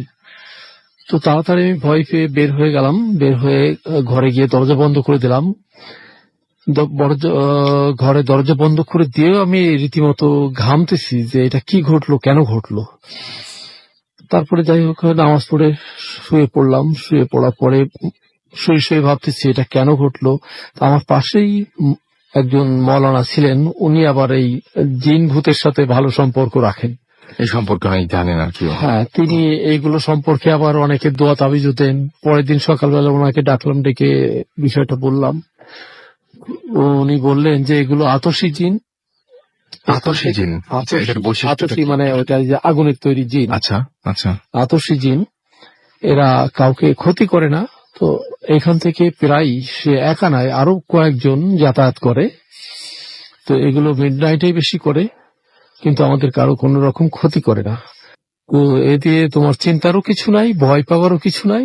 সে আরো বহুদিন গেছে এবং আগামীতেও সে যাবে, কিন্তু সে কাউকে কখনো ক্ষতি করে। আপনি আরো একবার সবাইকে জানানোর জন্য আরো একবার যদি বলতেন যে যেই মুহূর্তে জিনটা পাস করেছিল সেই মুহূর্তে আপনার কি অনুভূতি হয়েছিল? আসলে এই মুহূর্তে একটা ছিল সম্পূর্ণ ভিন্ন মুহূর্ত, যা আমার জীবনে কখনো ঘটে। এটা কি আগুনের তাপের মতো মনে হচ্ছে নাকি বাতাস টাইপের কিছু একটা, নাকি হঠাৎ করে আগুনের এক জ্বলন্ত আগুনের হালকার মতো, যেটা যেমন চৈত্র বৈশাখ মাসে যেমন দুপুর রোদে হঠাৎ করে রোদের তাপ বাতাস ঠেলে নিয়ে এসে দেহে লাগালে যেভাবে বার্ন হয়, এর থেকে বহুগুণ বেশি তাপ আমার শরীরে অনুভব করলাম এবং ভয় পেয়ে গেলাম। এবং দেখলাম যে এইটা আগুনের গোলাটা লেজের, ওই কমেটের মানে ধূমকেতুর লেজের মতো এই বিল্ডিং এর, একতলা বিল্ডিং এর সামান্য কিছু উপর দিয়ে উড়ে চলে গেল কয়েক সেকেন্ড, তাতেই ওই এলাকাটা পুরা গরম হয়ে গেল। আচ্ছা। আর আমি ভয় পেয়ে তাড়াতাড়ি বাথরুম থেকে বের হয়ে ঘরে গিয়ে ঢুকলাম, দরজা বন্ধ করে দিলাম। এবং পরদিন সকালবেলা আমি এই মৌলানা সাহেবের সাথে কথা বলে জানতে পারলাম বিষয়টা কি। আচ্ছা, আপনার তো আরো অনেক ঘটনা আছে, সেই ঘটনাগুলো আমরা শুনবো। আমার সাথে আরো কিছু ঘটনা আছে যেগুলো আমি বলতে চাই। এর কিছুদিন পরে আমি নামাজ পড়তে উঠেছি রাতে, উঠে উজু করে নামাজ শুরু করেছি, কিন্তু আমি পশ্চিমমুখী দরজাটা আমি বন্ধ করি না, ইচ্ছা করে বন্ধ করি না, দরজা খোলা রেখে নামাজ পড়তেছি। তো আমার বাড়ির সামনে এবং ভিতরে ফুল ফল সহ নানাবিধ গাছের সমাহার। তো হঠাৎ করে একটা কাঁঠাল গাছের দিকে 30-40 হাত দূরে হবে আমি যেখান থেকে নামাজ পড়ছি সেখান থেকে, তো ওই কাঁঠাল গাছটার দিকে তাকিয়ে দেখি যে কোনো ঝড় নাই, বৃষ্টি নাই, বাদল নাই, কোন রকম কিছু নাই, তারপরেও সমস্ত ডালপালাগুলো মুসড়িয়ে দুমড়িয়ে যেন ভেঙে চুরে পড়ে যাচ্ছে একা একা। কোন রকম কিছু ঝড় বাতাস কিছুই। তারপরে আপনার দেখে মনে হচ্ছিল যে ওই গাছে কিছু একটা আছে। হ্যাঁ, ওই আমার মনে হচ্ছে যেন কেউ না, যেমন ছোট গাছ আমরা ইচ্ছা করে একটু শত্রুতা করে যে অমুকের ভালো গাছটা এটা দিলাম ভাইয়া, জি জি, এরকম এই ডালপালাগুলো সব মুসড়িয়ে ভেঙে ফেলতেছে। তা শব্দ করে, যেমন ডালপালা ভেঙে ফেললে যে শব্দ হয়, মটমট করে শব্দ, মটমট করে শব্দ হচ্ছে, সেইভাবে শব্দ করে ডালপালাগুলো ভেঙে ফেলতেছে। এবং আপনার চোখের সামনে ঘটছে এটা। একেবারে আমার চোখের সামনে, আমার চোখের থেকে ধরেন আমি যেখানে নামাজ পড়তেছি তার থেকে 40-50 হাত দূরে হবে এই গাছটা, মিডিয়াম সাইজ কাঁঠাল গাছ। তো তাড়াতাড়ি ভয় পেয়ে গিয়ে আমি দরজা বন্ধ করে দিলাম এবং জায়নামাজ থেকে উঠে বর্ষার মধ্যে ঢুকে পড়লাম। ঢুকে পড়ে দোয়া পড়তে পড়তে সকাল হয়ে গেল। সকাল হলেই আমি প্রথম যে কাজটা করলাম, দরজা খুলে দেখলাম যে আমার কাঁঠাল গাছের অবস্থাটা কি। আচ্ছা, দেখি কাঁঠাল গাছে কিচ্ছু হয় নাই, যেমন কোনো ছিল ঝড় তেমনই নাই, আছে। বৃষ্টি নাই, ইভেন কাঁঠাল গাছের নিচেই একটা সিঙ্গেল পাতা পর্যন্ত পড়ে নাই। যে এতগুলো ডালপালা ভেঙে চুরে মুসড়িয়ে একাকার হয়ে গেল, অথচ ওইখানে একটা সামান্যতম পাতাও গাছের তলায় পড়ে নাই। আচ্ছা, এরপর রাত্রেবেলা আসলে কিছুই ঘটে আসলে কিছুই হয় না, যেমন গাছ ছিল তেমনই আছে, অথচ অথবা রাত্রে- ঘটেছে সকাল হ্যাঁ, হতে হতে সকালে দেখলাম আমি কিছুই তারপর হয় না, অস্তিত্ব। অথচ রাত্রে আমি নিজের চোখে দেখলাম, যেটাকে আমি মানে কোন অবস্থাতে চোখের ভুল আমি বলবো না। বলতে পারবেন না। কারণ আমি স্পষ্ট তখন আমি নামাজ থেকে ওই দিকে চোখ চলে যাওয়াই আমার চোখের সামনে এগুলো ভেসে উঠলো এবং আমি নিজের চোখের সজ্ঞানে সুস্থ অবস্থায় দেখলাম। রাইট। তো এই ব্যাপারে আমি পরের দিন মৌলানা সাহেবের সাথে আবার কথা বললাম। তো বললো কিছু কিছু দুষ্টু জিন আছে যারা এই কাজগুলো করে মানুষকে ভয় দেখায়। আচ্ছা, আমি জানি না এদের ভয় দেখি তারা কি আনন্দ পায় না তারা খুশি হয় না, কেন এইগুলো করে আমি জানি না। তো মৌলানা সাহেব এর কোনো সদুত্তর দিতে পারলেন না। তো এটা ছিল আমার দ্বিতীয় ঘটনা। তৃতীয় ঘটনায় আমরা যাব, তবে তার আগে একটু ছোট্ট বিরতি নিতে হবে আমাদের, এবং বিরতির পরে আমরা আবারও ফিরে আসবো আপনার কাছে। আপনি আমাদের সাথেই থাকুন, এবং যারা আমাদের সাথে রয়েছেন তারা থাকুন আমাদের সাথে, এবং আপনারা এর মাঝখানে আমাদের SMS করে জানাতে পারেন যে ঘটনাগুলো কেমন লাগছে আপনাদের। মোবাইলের মেসেজ অপশনে গিয়ে টাইপ করুন ফুর্তি, FORTI ফুর্তি, স্পেস দিয়ে লিখুন আপনার নাম, স্পেস দিয়ে আপনার মেসেজ পাঠিয়ে দেন 9840 নাম্বারে। আমরা চলে যাবো একটা ছোট্ট বিরতিতে, ফিরে আসবো এখনই, কোথাও যাবেন না। স্টে টিউনড টু রেডিও ফুর্তি এন্ড ডোন্ট স্টপ দ্য ফুর্তি। FM, the night comes alive.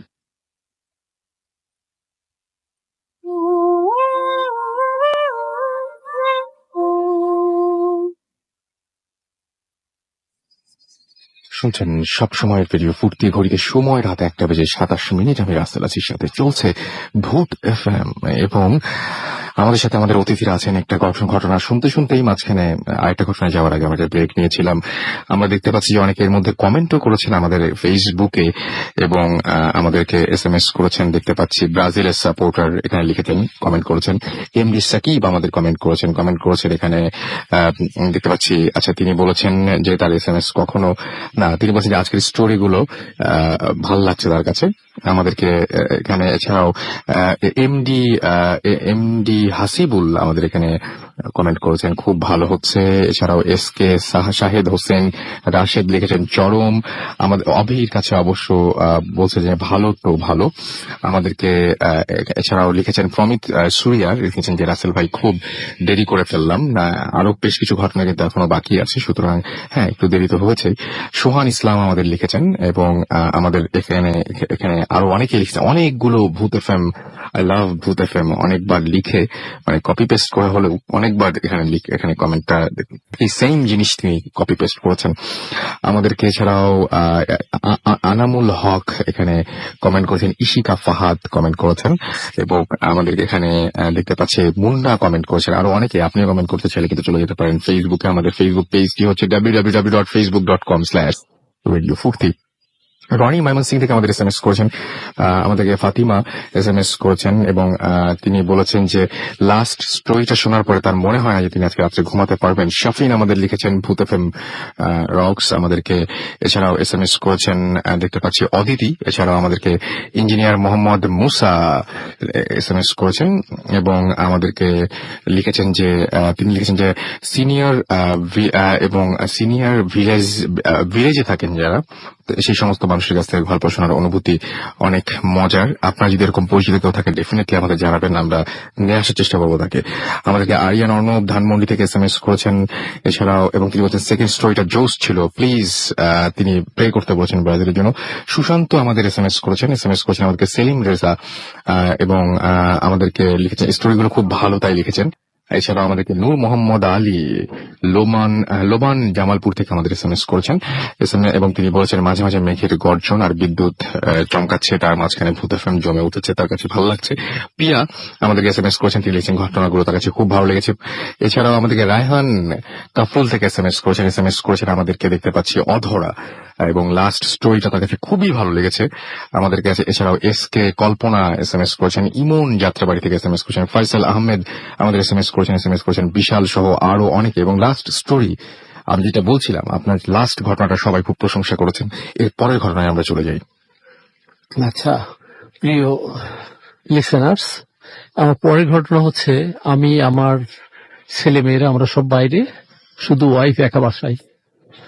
তো উনি এশার নামাজ পড়ে খেয়ে দিয়ে বিছানায় গিয়ে শুয়েছেন বর্ষি টর্ষি টাঙিয়ে নিয়ে, কিন্তু ঘুমাননি। এই অবস্থায় উনি বুঝতে পারেন যে খাটের নিচে থেকে খাটের চালি, ম্যাট্রেস এগুলো সহ ঠেলে উপরের দিকে শূন্যে তুলে ফেলতেছে। তো উনি চেষ্টা করতেছে এটা কি হচ্ছে, কেন হচ্ছে, সে কিছুই বুঝতেছে না, কিন্তু ওনাকে শূন্যে তুলে ফেলা হচ্ছে। তো ভয় পেয়ে দোয়া কালাম করতেছে এবং খাটের যে মেন ফ্রেম, মোটা কাঠ, সে আঁকড়িয়ে ধরে আছে যেন তাকে উপরে না তুলতে পারে। কিন্তু তারপরও সে নিজেকে সামলাতে পারছে না, উপরে শূন্যের দিকে উঠে যাচ্ছে সেই ম্যাট্রেস সহ। এক পর্যায়ে আস্তে আস্তে বেশ 5-7 মিনিট পরে ওই ম্যাট্রেস সহ খাটের চালি সহ তাকে আবার নিচে নামিয়ে আনা হলো, কিন্তু খুব ধীরে ধীরে। সে কোন রকম ব্যথা পেল না, কিছু না। সে এইটা দেখে সে এত ভয় পেল যে দোয়া দরুদ পড়তে পড়তে সে খুব চিৎকার করতেছে। কিন্তু আমাদের দোতলাটায় উঠা এত কঠিন কাজ যে 4-5টা দরজা পার হয়ে তারপরে উঠতে হবে, আর কেউ ভিতর থেকে না খুলে দিলে এই দোতলায় উঠার কোনো সুযোগ নাই। যার ফলে চিৎকার করুক যাই করুক, সে ওইখানে চিৎকার করছে এবং এক পর্যায়ে সে আনকনশাস, দ্যাট ইজ কি বলে এটারে, অজ্ঞান হয়ে গেছে। অজ্ঞান হয়ে ওই খাটের উপরে শুয়ে আছে। পরের দিন যখন সে তার ঘুম ভাঙছে, যখন হুঁশ হয়েছে, তো সে নিজেকে এমন অবস্থায় দেখছে যে সে তার গায়ের পশম টসম সব মনে হচ্ছে সেই সাজারুর কাটার মতো শক্ত হয়ে আছে, সে নামতেছে না। তারপরে তার অনুভূতিটা এমন হয়েছে যে সে মনে হচ্ছে যে সে ম্যাড হয়ে গেছে। তো এরপরে দরজা খুলে বাইরে আসছে। বাইরে আসার পরে অন্যদেরকে ডেকে ঘটনাটা বললে সে হুজুর ডেকে বাড়ি বন্ধ দেওয়া হলো, মেলাদ পড়ানো হলো। তারপরেও কিন্তু তার যন্ত্রণা কমলো না, সে একটার পর একটা যন্ত্রণায় লেগেই আছে। এর মধ্যে আমরা বাইরে থেকে দেশে ফিরলাম। দেশে ফিরে দুপুরে জোহরের নামাজ পড়বো, ড্রেসিং টেবিলের সামনে একটু গিয়েছি, ওখান থেকে টুপি ঝোলানো ছিল, ওটা আনবো এই জন্যে। তো হঠাৎ করে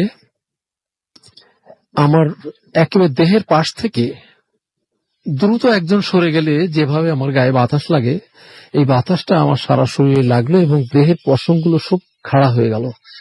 এই অবস্থায় আমি লা ইলাহা ইল্লাল্লাহ মুহাম্মাদুর রাসূলুল্লাহ বলতেছি এবং শয়তান তাড়ানোর দোয়া পড়তেছি, কিন্তু কোনো কিছুই হচ্ছে না। আমার গায়ের পশমগুলো শক্ত হয়ে থাকলো, একে আমি নামাতে পারছি না। আমার ওয়াইফ তাড়াতাড়ি আসলো, এসে জিজ্ঞেস করলো কি হয়েছে। আমি বললাম না কিছু হয়নি, এমনি আমার মনে হচ্ছে আমি তো এখন নামাজ পড়বো, এই জন্য আমি দোয়া কালাম পড়তেছি। তো পরে যখন একটু সময় আমি সুস্থ হলাম, তখন অনুভব করলাম যে এটা কি হলো, কেন হলো।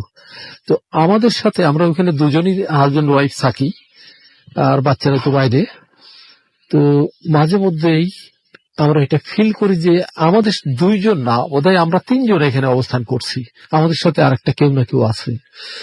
তো হঠাৎ করে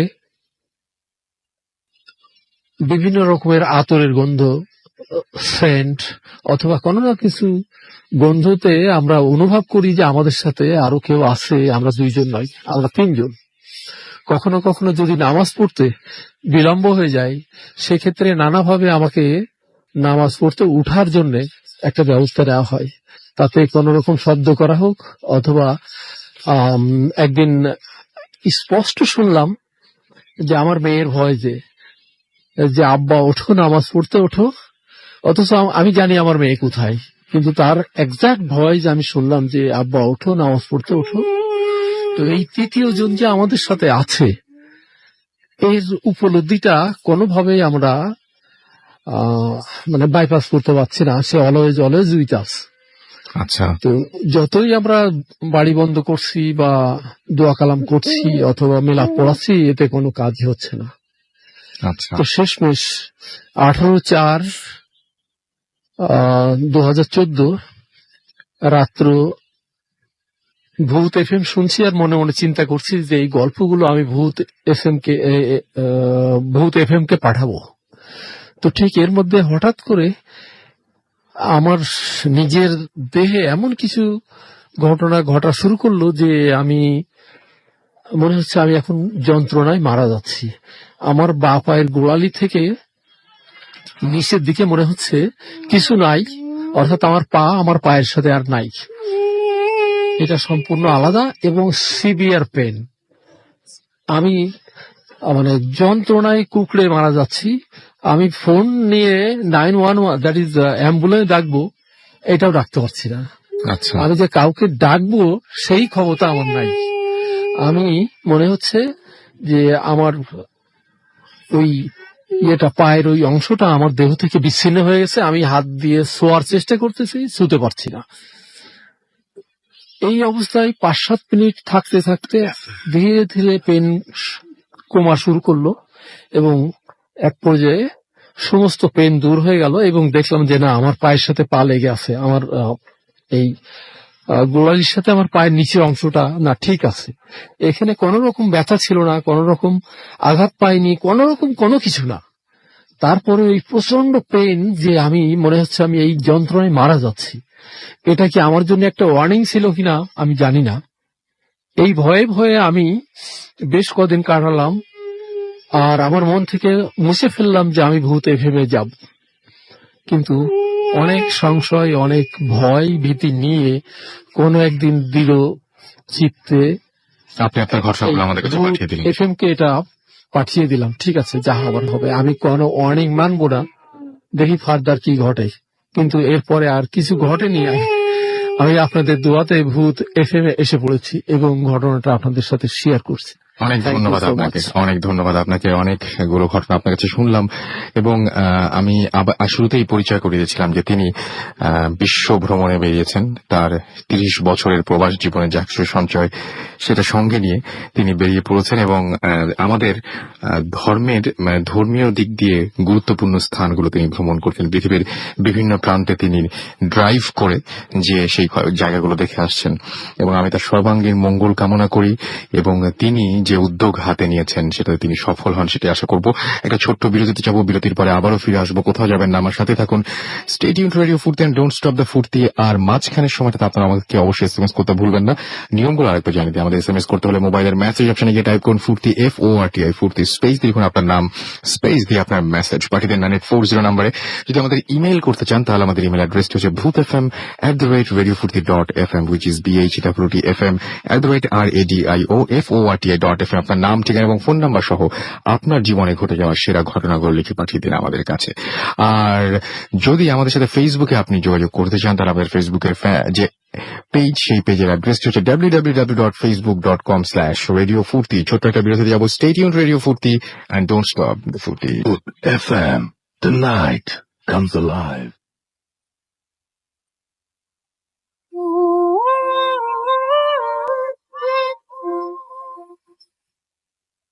Yes, that's true. The night comes alive with গ্রামীণ ফোন। শুনছেন সবসময় রেডিও ফুর্তি 88.0 FM, চলছে ভূত এফএম। এবং ভূত এফএম এখন একটু অন্যরকম উইথ গ্রামীণ ফোন, আপনারা সবাই জানেন এবং আপনাদের সহযোগিতা পেলে আপনাদের নিয়ে আমরা যেতে চাই বহুদূর। যাই হোক, সেজন্য আপনাদের বেশি বেশি করে ঘটনা পাঠাতে হবে, আপনাদের জীবনের সেরা ঘটনাগুলো পাঠিয়ে দিতে হবে আমাদের কাছে এবং আপনাদের অবশ্যই স্টুডিও পর্যন্ত আসতে হবে, যাতে আমরা রেগুলার নতুন নতুন ঘটনা নিয়ে আর সামনে আসতে পারি লিসনারদের। একদমই সময় নেই হাতে, কারণ একটু পরে খেলা শুরু হয়ে যাবে আমরা জানি, এবং খেলার জন্য সবাই অধীর আগ্রহে অপেক্ষা করছেন আপনারা সবাই, সেটাও আমি জানি। এবং আমরা আর বেশিক্ষণ এটা কন্টিনিউ করবো না, আমি কিছু SMS করে ফেলি। আমি দেখতে পাচ্ছি জুই আমাদের SMS করেছেন, এবং আমাদেরকে ফুর্তি রহিম SMS করেছেন আমাদেরকে, দেখতে পাচ্ছি জিয়া উত্তরা থেকে, এবং আমাদেরকে SMS করেছেন দেখতে পাচ্ছি ফাইজা, এছাড়াও আমাদেরকে দেখতে পাচ্ছি শুভ, এছাড়াও আমাদেরকে দেখতে পাচ্ছি মুনা SMS করেছেন আমাদেরকে আব্দুল্লাহ আল ইমরান, এছাড়াও আসিফ মীর আমাদের SMS করেছেন আমাদেরকে উমামা, এছাড়াও আমাদের SMS করেছেন অধরা, SMS করেছেন আমাদেরকে সোহেল মুক্তাগাছা থেকে, এছাড়াও সিলেট থেকে SMS করেছেন আমাদের, নামটা পড়তে পারলাম না, লুসা কামরুল আমাদের SMS করেছেন, ফাতিমা আমাদেরকে SMS করেছেন দেখতে পাচ্ছি মাসফিন বরিশাল থেকে, এছাড়াও আমাদেরকে SMS করেছেন সিদ্ধা ময়মনসিং থেকে, রনি আমাদের SMS করেছেন আমাদেরকে দেখতে পাচ্ছি নাহিন, এছাড়াও হৃদয় আমাদের SMS করেছেন, নির্জনা আমাদের SMS করেছেন আমাদেরকে পিয়া রাজশাহী থেকে, এছাড়াও অরি আমাদের SMS করেছেন আমাদেরকে দেখতে পাচ্ছি, এছাড়াও ফারহা, এছাড়াও এহসান পুলক MD, রিপন আমাদের SMS করেছেন, বিজয় আমাদের SMS করেছেন, সৌরভ, ইস্তার সহ আরো অনেকে। ফেসবুকেও কিন্তু আপনারা অনেকেই কমেন্ট করছেন, আমি দেখতে পাচ্ছি স্টিল এখনো অনেকেই কমেন্ট করে যাচ্ছেন, এবং SMS যারা করেছেন তাদের ম্যাক্সিমাম মানে যারা আছেন এখানে তারা সবাই বলছেন যে ঘটনাগুলো ভালো লাগছে, এবং আসলেই আমি খুবই খুশি যে আমরা সত্তার ভাইয়ের মতো একজন মানুষকে এখানে পেয়েছি, যিনি অনেক দিন ধরে বিভিন্ন জায়গায় ঘুরে বেড়াচ্ছেন, এবং আরো অনেক ঘটনা তার কাছে আছে, এবং তিনি বলছিলেন যেটা সেটা সত্যি, আসলেই সত্যি, যে ঘটনাগুলো বলে শেষ করা যাবে না, এত ঘটনা তার কাছে রয়েছে। ইনশাল্লাহ আমরা পরবর্তীতে যদি কখনো পারি তাকে আবারও নিয়ে আসবো। মাহফুজুর রহমান আমি দেখতে পাচ্ছি আমাদেরকে এখানে SMS আমাদেরকে এখানে কমেন্ট করেছেন, এছাড়াও আনামুল হক আমাদের কমেন্ট করেছেন আমাদেরকে মেঘ বালিকা, এছাড়াও হাসান ব্যাপারী HB, এছাড়াও সানিয়া সরকার, জন বাবু, উসামা আমিন, এছাড়াও সঞ্জিদা, সানিয়া সহ আরো অনেকেই কমেন্ট করেছেন। বাট আজকে আর কন্টিনিউ করবো না, আমরা মাঝখানে লাস্টে বসে একটা ঘটনা দিয়ে আমরা শেষ করব। সেই ঘটনাটা এখানে আছে, এবং সেই ঘটনাটা শুনতে মোটামুটি ব্রাজিল ভার্সেস কলম্বিয়ার খেলা শুরু হয়ে যাবে ইনশাল্লাহ। সুতরাং মানে কাছাকাছি চলে যাবো আমরা একদম পুরোপুরি।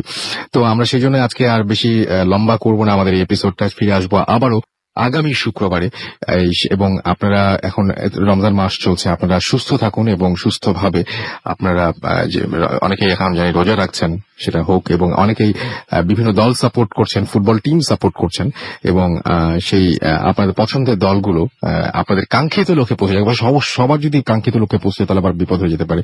যাই হোক, আমরা আবার আগামী দিন ফিরে আসবো, এবং আপনাদেরকে জানিয়ে যাই যাবার আগে সেটা হচ্ছে অবশ্যই আমাদেরকে ইমেল করতে ভুলবেন না, ঘটনা পাঠাতে ভুলবেন না। আমাদের ইমেল অ্যাড্রেস হচ্ছে bhutfm@radiofurti.fm, which is bhutfm@radiofurti.fm। আপনার নাম, ঠিকানা এবং ফোন নাম্বার সহ আপনার জীবনে ঘটে যাওয়া সেরা ঘটনাগুলো পাঠিয়ে দিন আমাদের কাছে। এছাড়াও যারা দেশের বাইরে রয়েছেন তাদেরকে সরাসরি লিখে পাঠাতে হবে না, সরাসরি আপনার ঘটনাটা রেকর্ড করে অডিও ক্লিপটি পাঠিয়ে দিন আমাদের কাছে। যে সমস্ত ঘটনাগুলো আমরা সিলেক্ট করবো সেই সমস্ত ঘটনাগুলো ডেফিনেটলি প্লে করবো আমরা।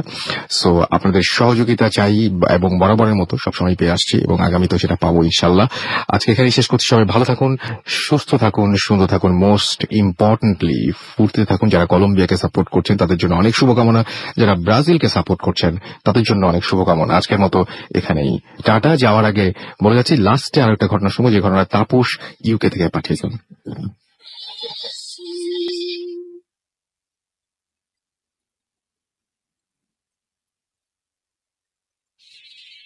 হ্যালো এভরিওয়ান, আমি তাপস, আর আমি এই অডিও ফাইলটা পাঠিয়েছি লন্ডন থেকে, যার কারণে স্টুডিওতে আসার ইচ্ছা থাকলেও আসা হলো না। আজকে আমি আমার জীবনের একটা প্যারানর্মাল এক্সপেরিয়েন্সের ঘটনা আপনাদের সাথে শেয়ার করব। একটা ঘটনা বলছি এই কারণে যে আমার জীবনে সোফার 2টা প্যারানর্মাল এক্সপেরিয়েন্স হয়েছে, আর আজকে এই এক্সপেরিয়েন্সটা শেয়ার করার কারণ হলো এটা আমার জীবনের প্রথম প্যারানর্মাল এক্সপেরিয়েন্স। তখন আমার বয়স ছিল 11-12 বছর, আর ঘটনাটা ঘটে আমার নানা বাড়িতে। আমার নানা বাড়ি টাঙ্গাইল জেলার ঘাটাইল উপজেলার একটা গ্রামে। গ্রামের নামটা আমি শেয়ার করতে যাচ্ছি না। আর বাই দ্য ওয়ে, অন্য আরেকজন যিনি আমার এক্সপিরিয়েন্সে ইনভলভ ছিলেন, তার নামও আমি শেয়ার করব না। যাই হোক, কোনো এক স্কুল হলিডের সময় আমি আমার আম্মুর সাথে নানা বাড়িতে বেড়াতে যাই। আমার ইউনিভার্সিটি লাইফ শুরু হওয়ার আগ পর্যন্ত নানা বাড়িতে এত বেশি দেওয়া হয়েছে যে কোন ছুটিতে গিয়েছিলাম তা এখন ঠিক আর মনে নেই। আমার নানা বাড়ির স্ট্রাকচারটা সম্পর্কে একটু আইডিয়া দেওয়া দরকার। নানা বাড়িটা অনেকটা ইউ শেপের। ইউ শেপের ভিতরের সাইডটা একটা উঠান আছে, আবার বাইরের সাইডেও একটা বড় উঠান, কিন্তু ভিতরের সাইডটা বাড়িরও ভিতরের সাইড। আর ভিতরের সাইডের একদম শেষের দিকে দুইটা রান্নাঘর, একটা ইনডোর আর আরেকটা চাল দেওয়া কিন্তু ওপেন কিচেন বলতে পারে। আর বাইরের সাইডের বড় উঠানের ডান সাইডে দুইটা পুকুর। এখন অবশ্য দুইটা পুকুর একটা করে দেওয়া হয়েছে। যাই হোক, পুকুরের চারপাশ দিয়ে বিভিন্ন রকমের গাছ ভর্তি। আর দুই পুকুরের জয়েন্ট তখন বেশ নিচের দিকে ঢালু ছিল, যার কারণে বর্ষার সিজনে বা পানির সিজনে পানি এসে জয়েন্টটা ঢেকে ফেলতেন। আর তবে যারা জয়েন্টের ব্যাপারে জানতো তারা ইজিলি পুকুরের মাঝখানে বেশ কিছু দূর হেঁটে চলে যেতে পারত। আর আমার এক্সপিরিয়েন্সটা এরকমই একটা সময়, যখন পানি এসে মাঝখানের জয়েন্টটা ঢেকে দিয়েছে। বাই দ্য ওয়ে, নানা বাড়ির পিছনের এবং পাশে আমার নানার ফ্যামিলির আর এক্সটেন্ডেড ফ্যামিলি মেম্বাররা বাড়ি করেছে, যার কারণে পুরো এরিয়াটাই বলতে পারেন আমাদের পরিচিত মানুষদের। সেই দিন নানা বাড়ি পৌঁছাতে পৌঁছাতে আমাদের দুপুর 1টা কি 2টার মতো হয়ে গিয়েছিল। আর পৌঁছানোর পরপরই আম্মু ফ্যামিলির অন্যদের সাথে ওপেন কিচেনের পাশে বসে কথা বলছিল, আর আমি বের হয়ে ঘোরাঘুরি দৌড়াদৌড়ি এসব করা শুরু করি। এইরকম একটা সময় আমি বেশ কয়েকটা মুরগির বাচ্চার পেছনে দৌড়াতে থাকি। কয়েকটা মুরগির বাচ্চা ওই পুকুরের দিকে চলে যায় আর ইভেন্চুয়ালি পানিতে নেমে পড়ে। আর আমিও যেহেতু মাঝখানের জয়েন্টের ব্যাপারে জানতাম, আমিও পুকুরে নেমে যাই, পুকুরের মাঝামাঝি এরিয়া দিয়ে পানিতে নেমে যাই। কিন্তু আনফর্চুনেটলি আমার জাজমেন্টটা ভুল ছিল, যেই কারণে আমি ডাইরেক্টলি ডান সাইডে পুকুরে পড়ে যাই। আর পুকুরের সাইড গুলা বেশ খারাপ ছিল, এই কারণে আমি খুব তাড়াতাড়ি পানিতে ডুবে যেতে থাকি। আমি সাঁতার জানতাম না, ইনফ্যাক্ট এখনো সাঁতার জানি না। আমি পানিতে ডুবে যেতে থাকি, অনেক চেষ্টা করতে থাকি পা আর হাত দিয়ে কোনো কিছু ধরতে বা আমাকে পানির উপরের দিকে পুশ করে নিয়ে আসতে, কিন্তু কোনো লাভ হচ্ছিল না। আস্তে আস্তে আমি পানির নিচের দিকে যেতে থাকি।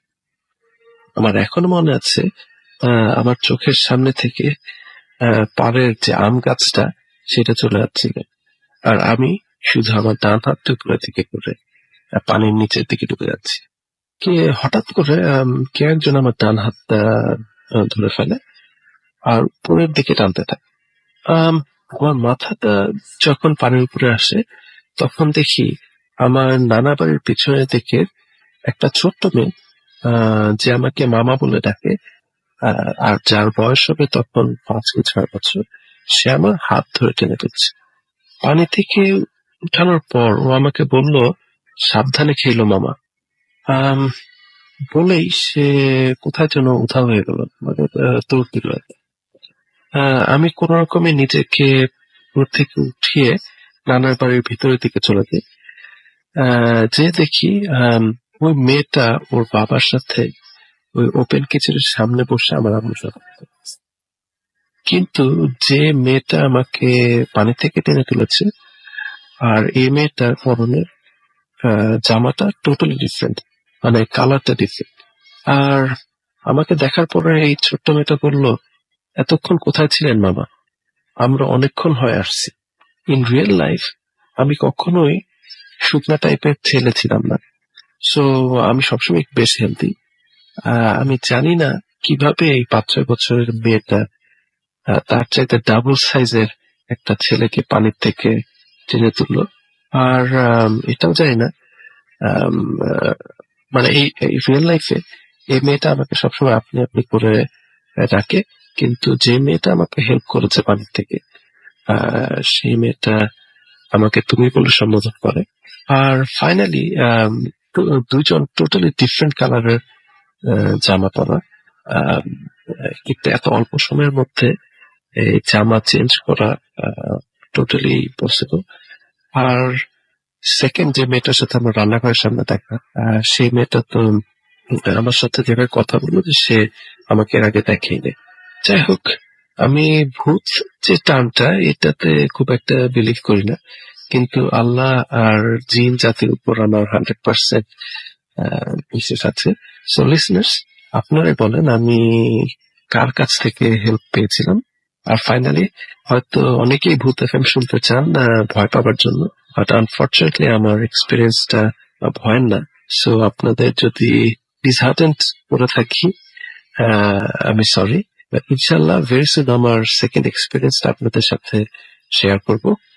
আর তবে সেকেন্ড এক্সপিরিয়েন্সটা কিন্তু ভয়, শুনলে হয়তো আপনাদের মনের ইচ্ছাটা পূর্ণ হবে। আর শেষে রাসেল ভাই আর ভূত এফএমের সব লিসেনারকে আমার শুভেচ্ছা।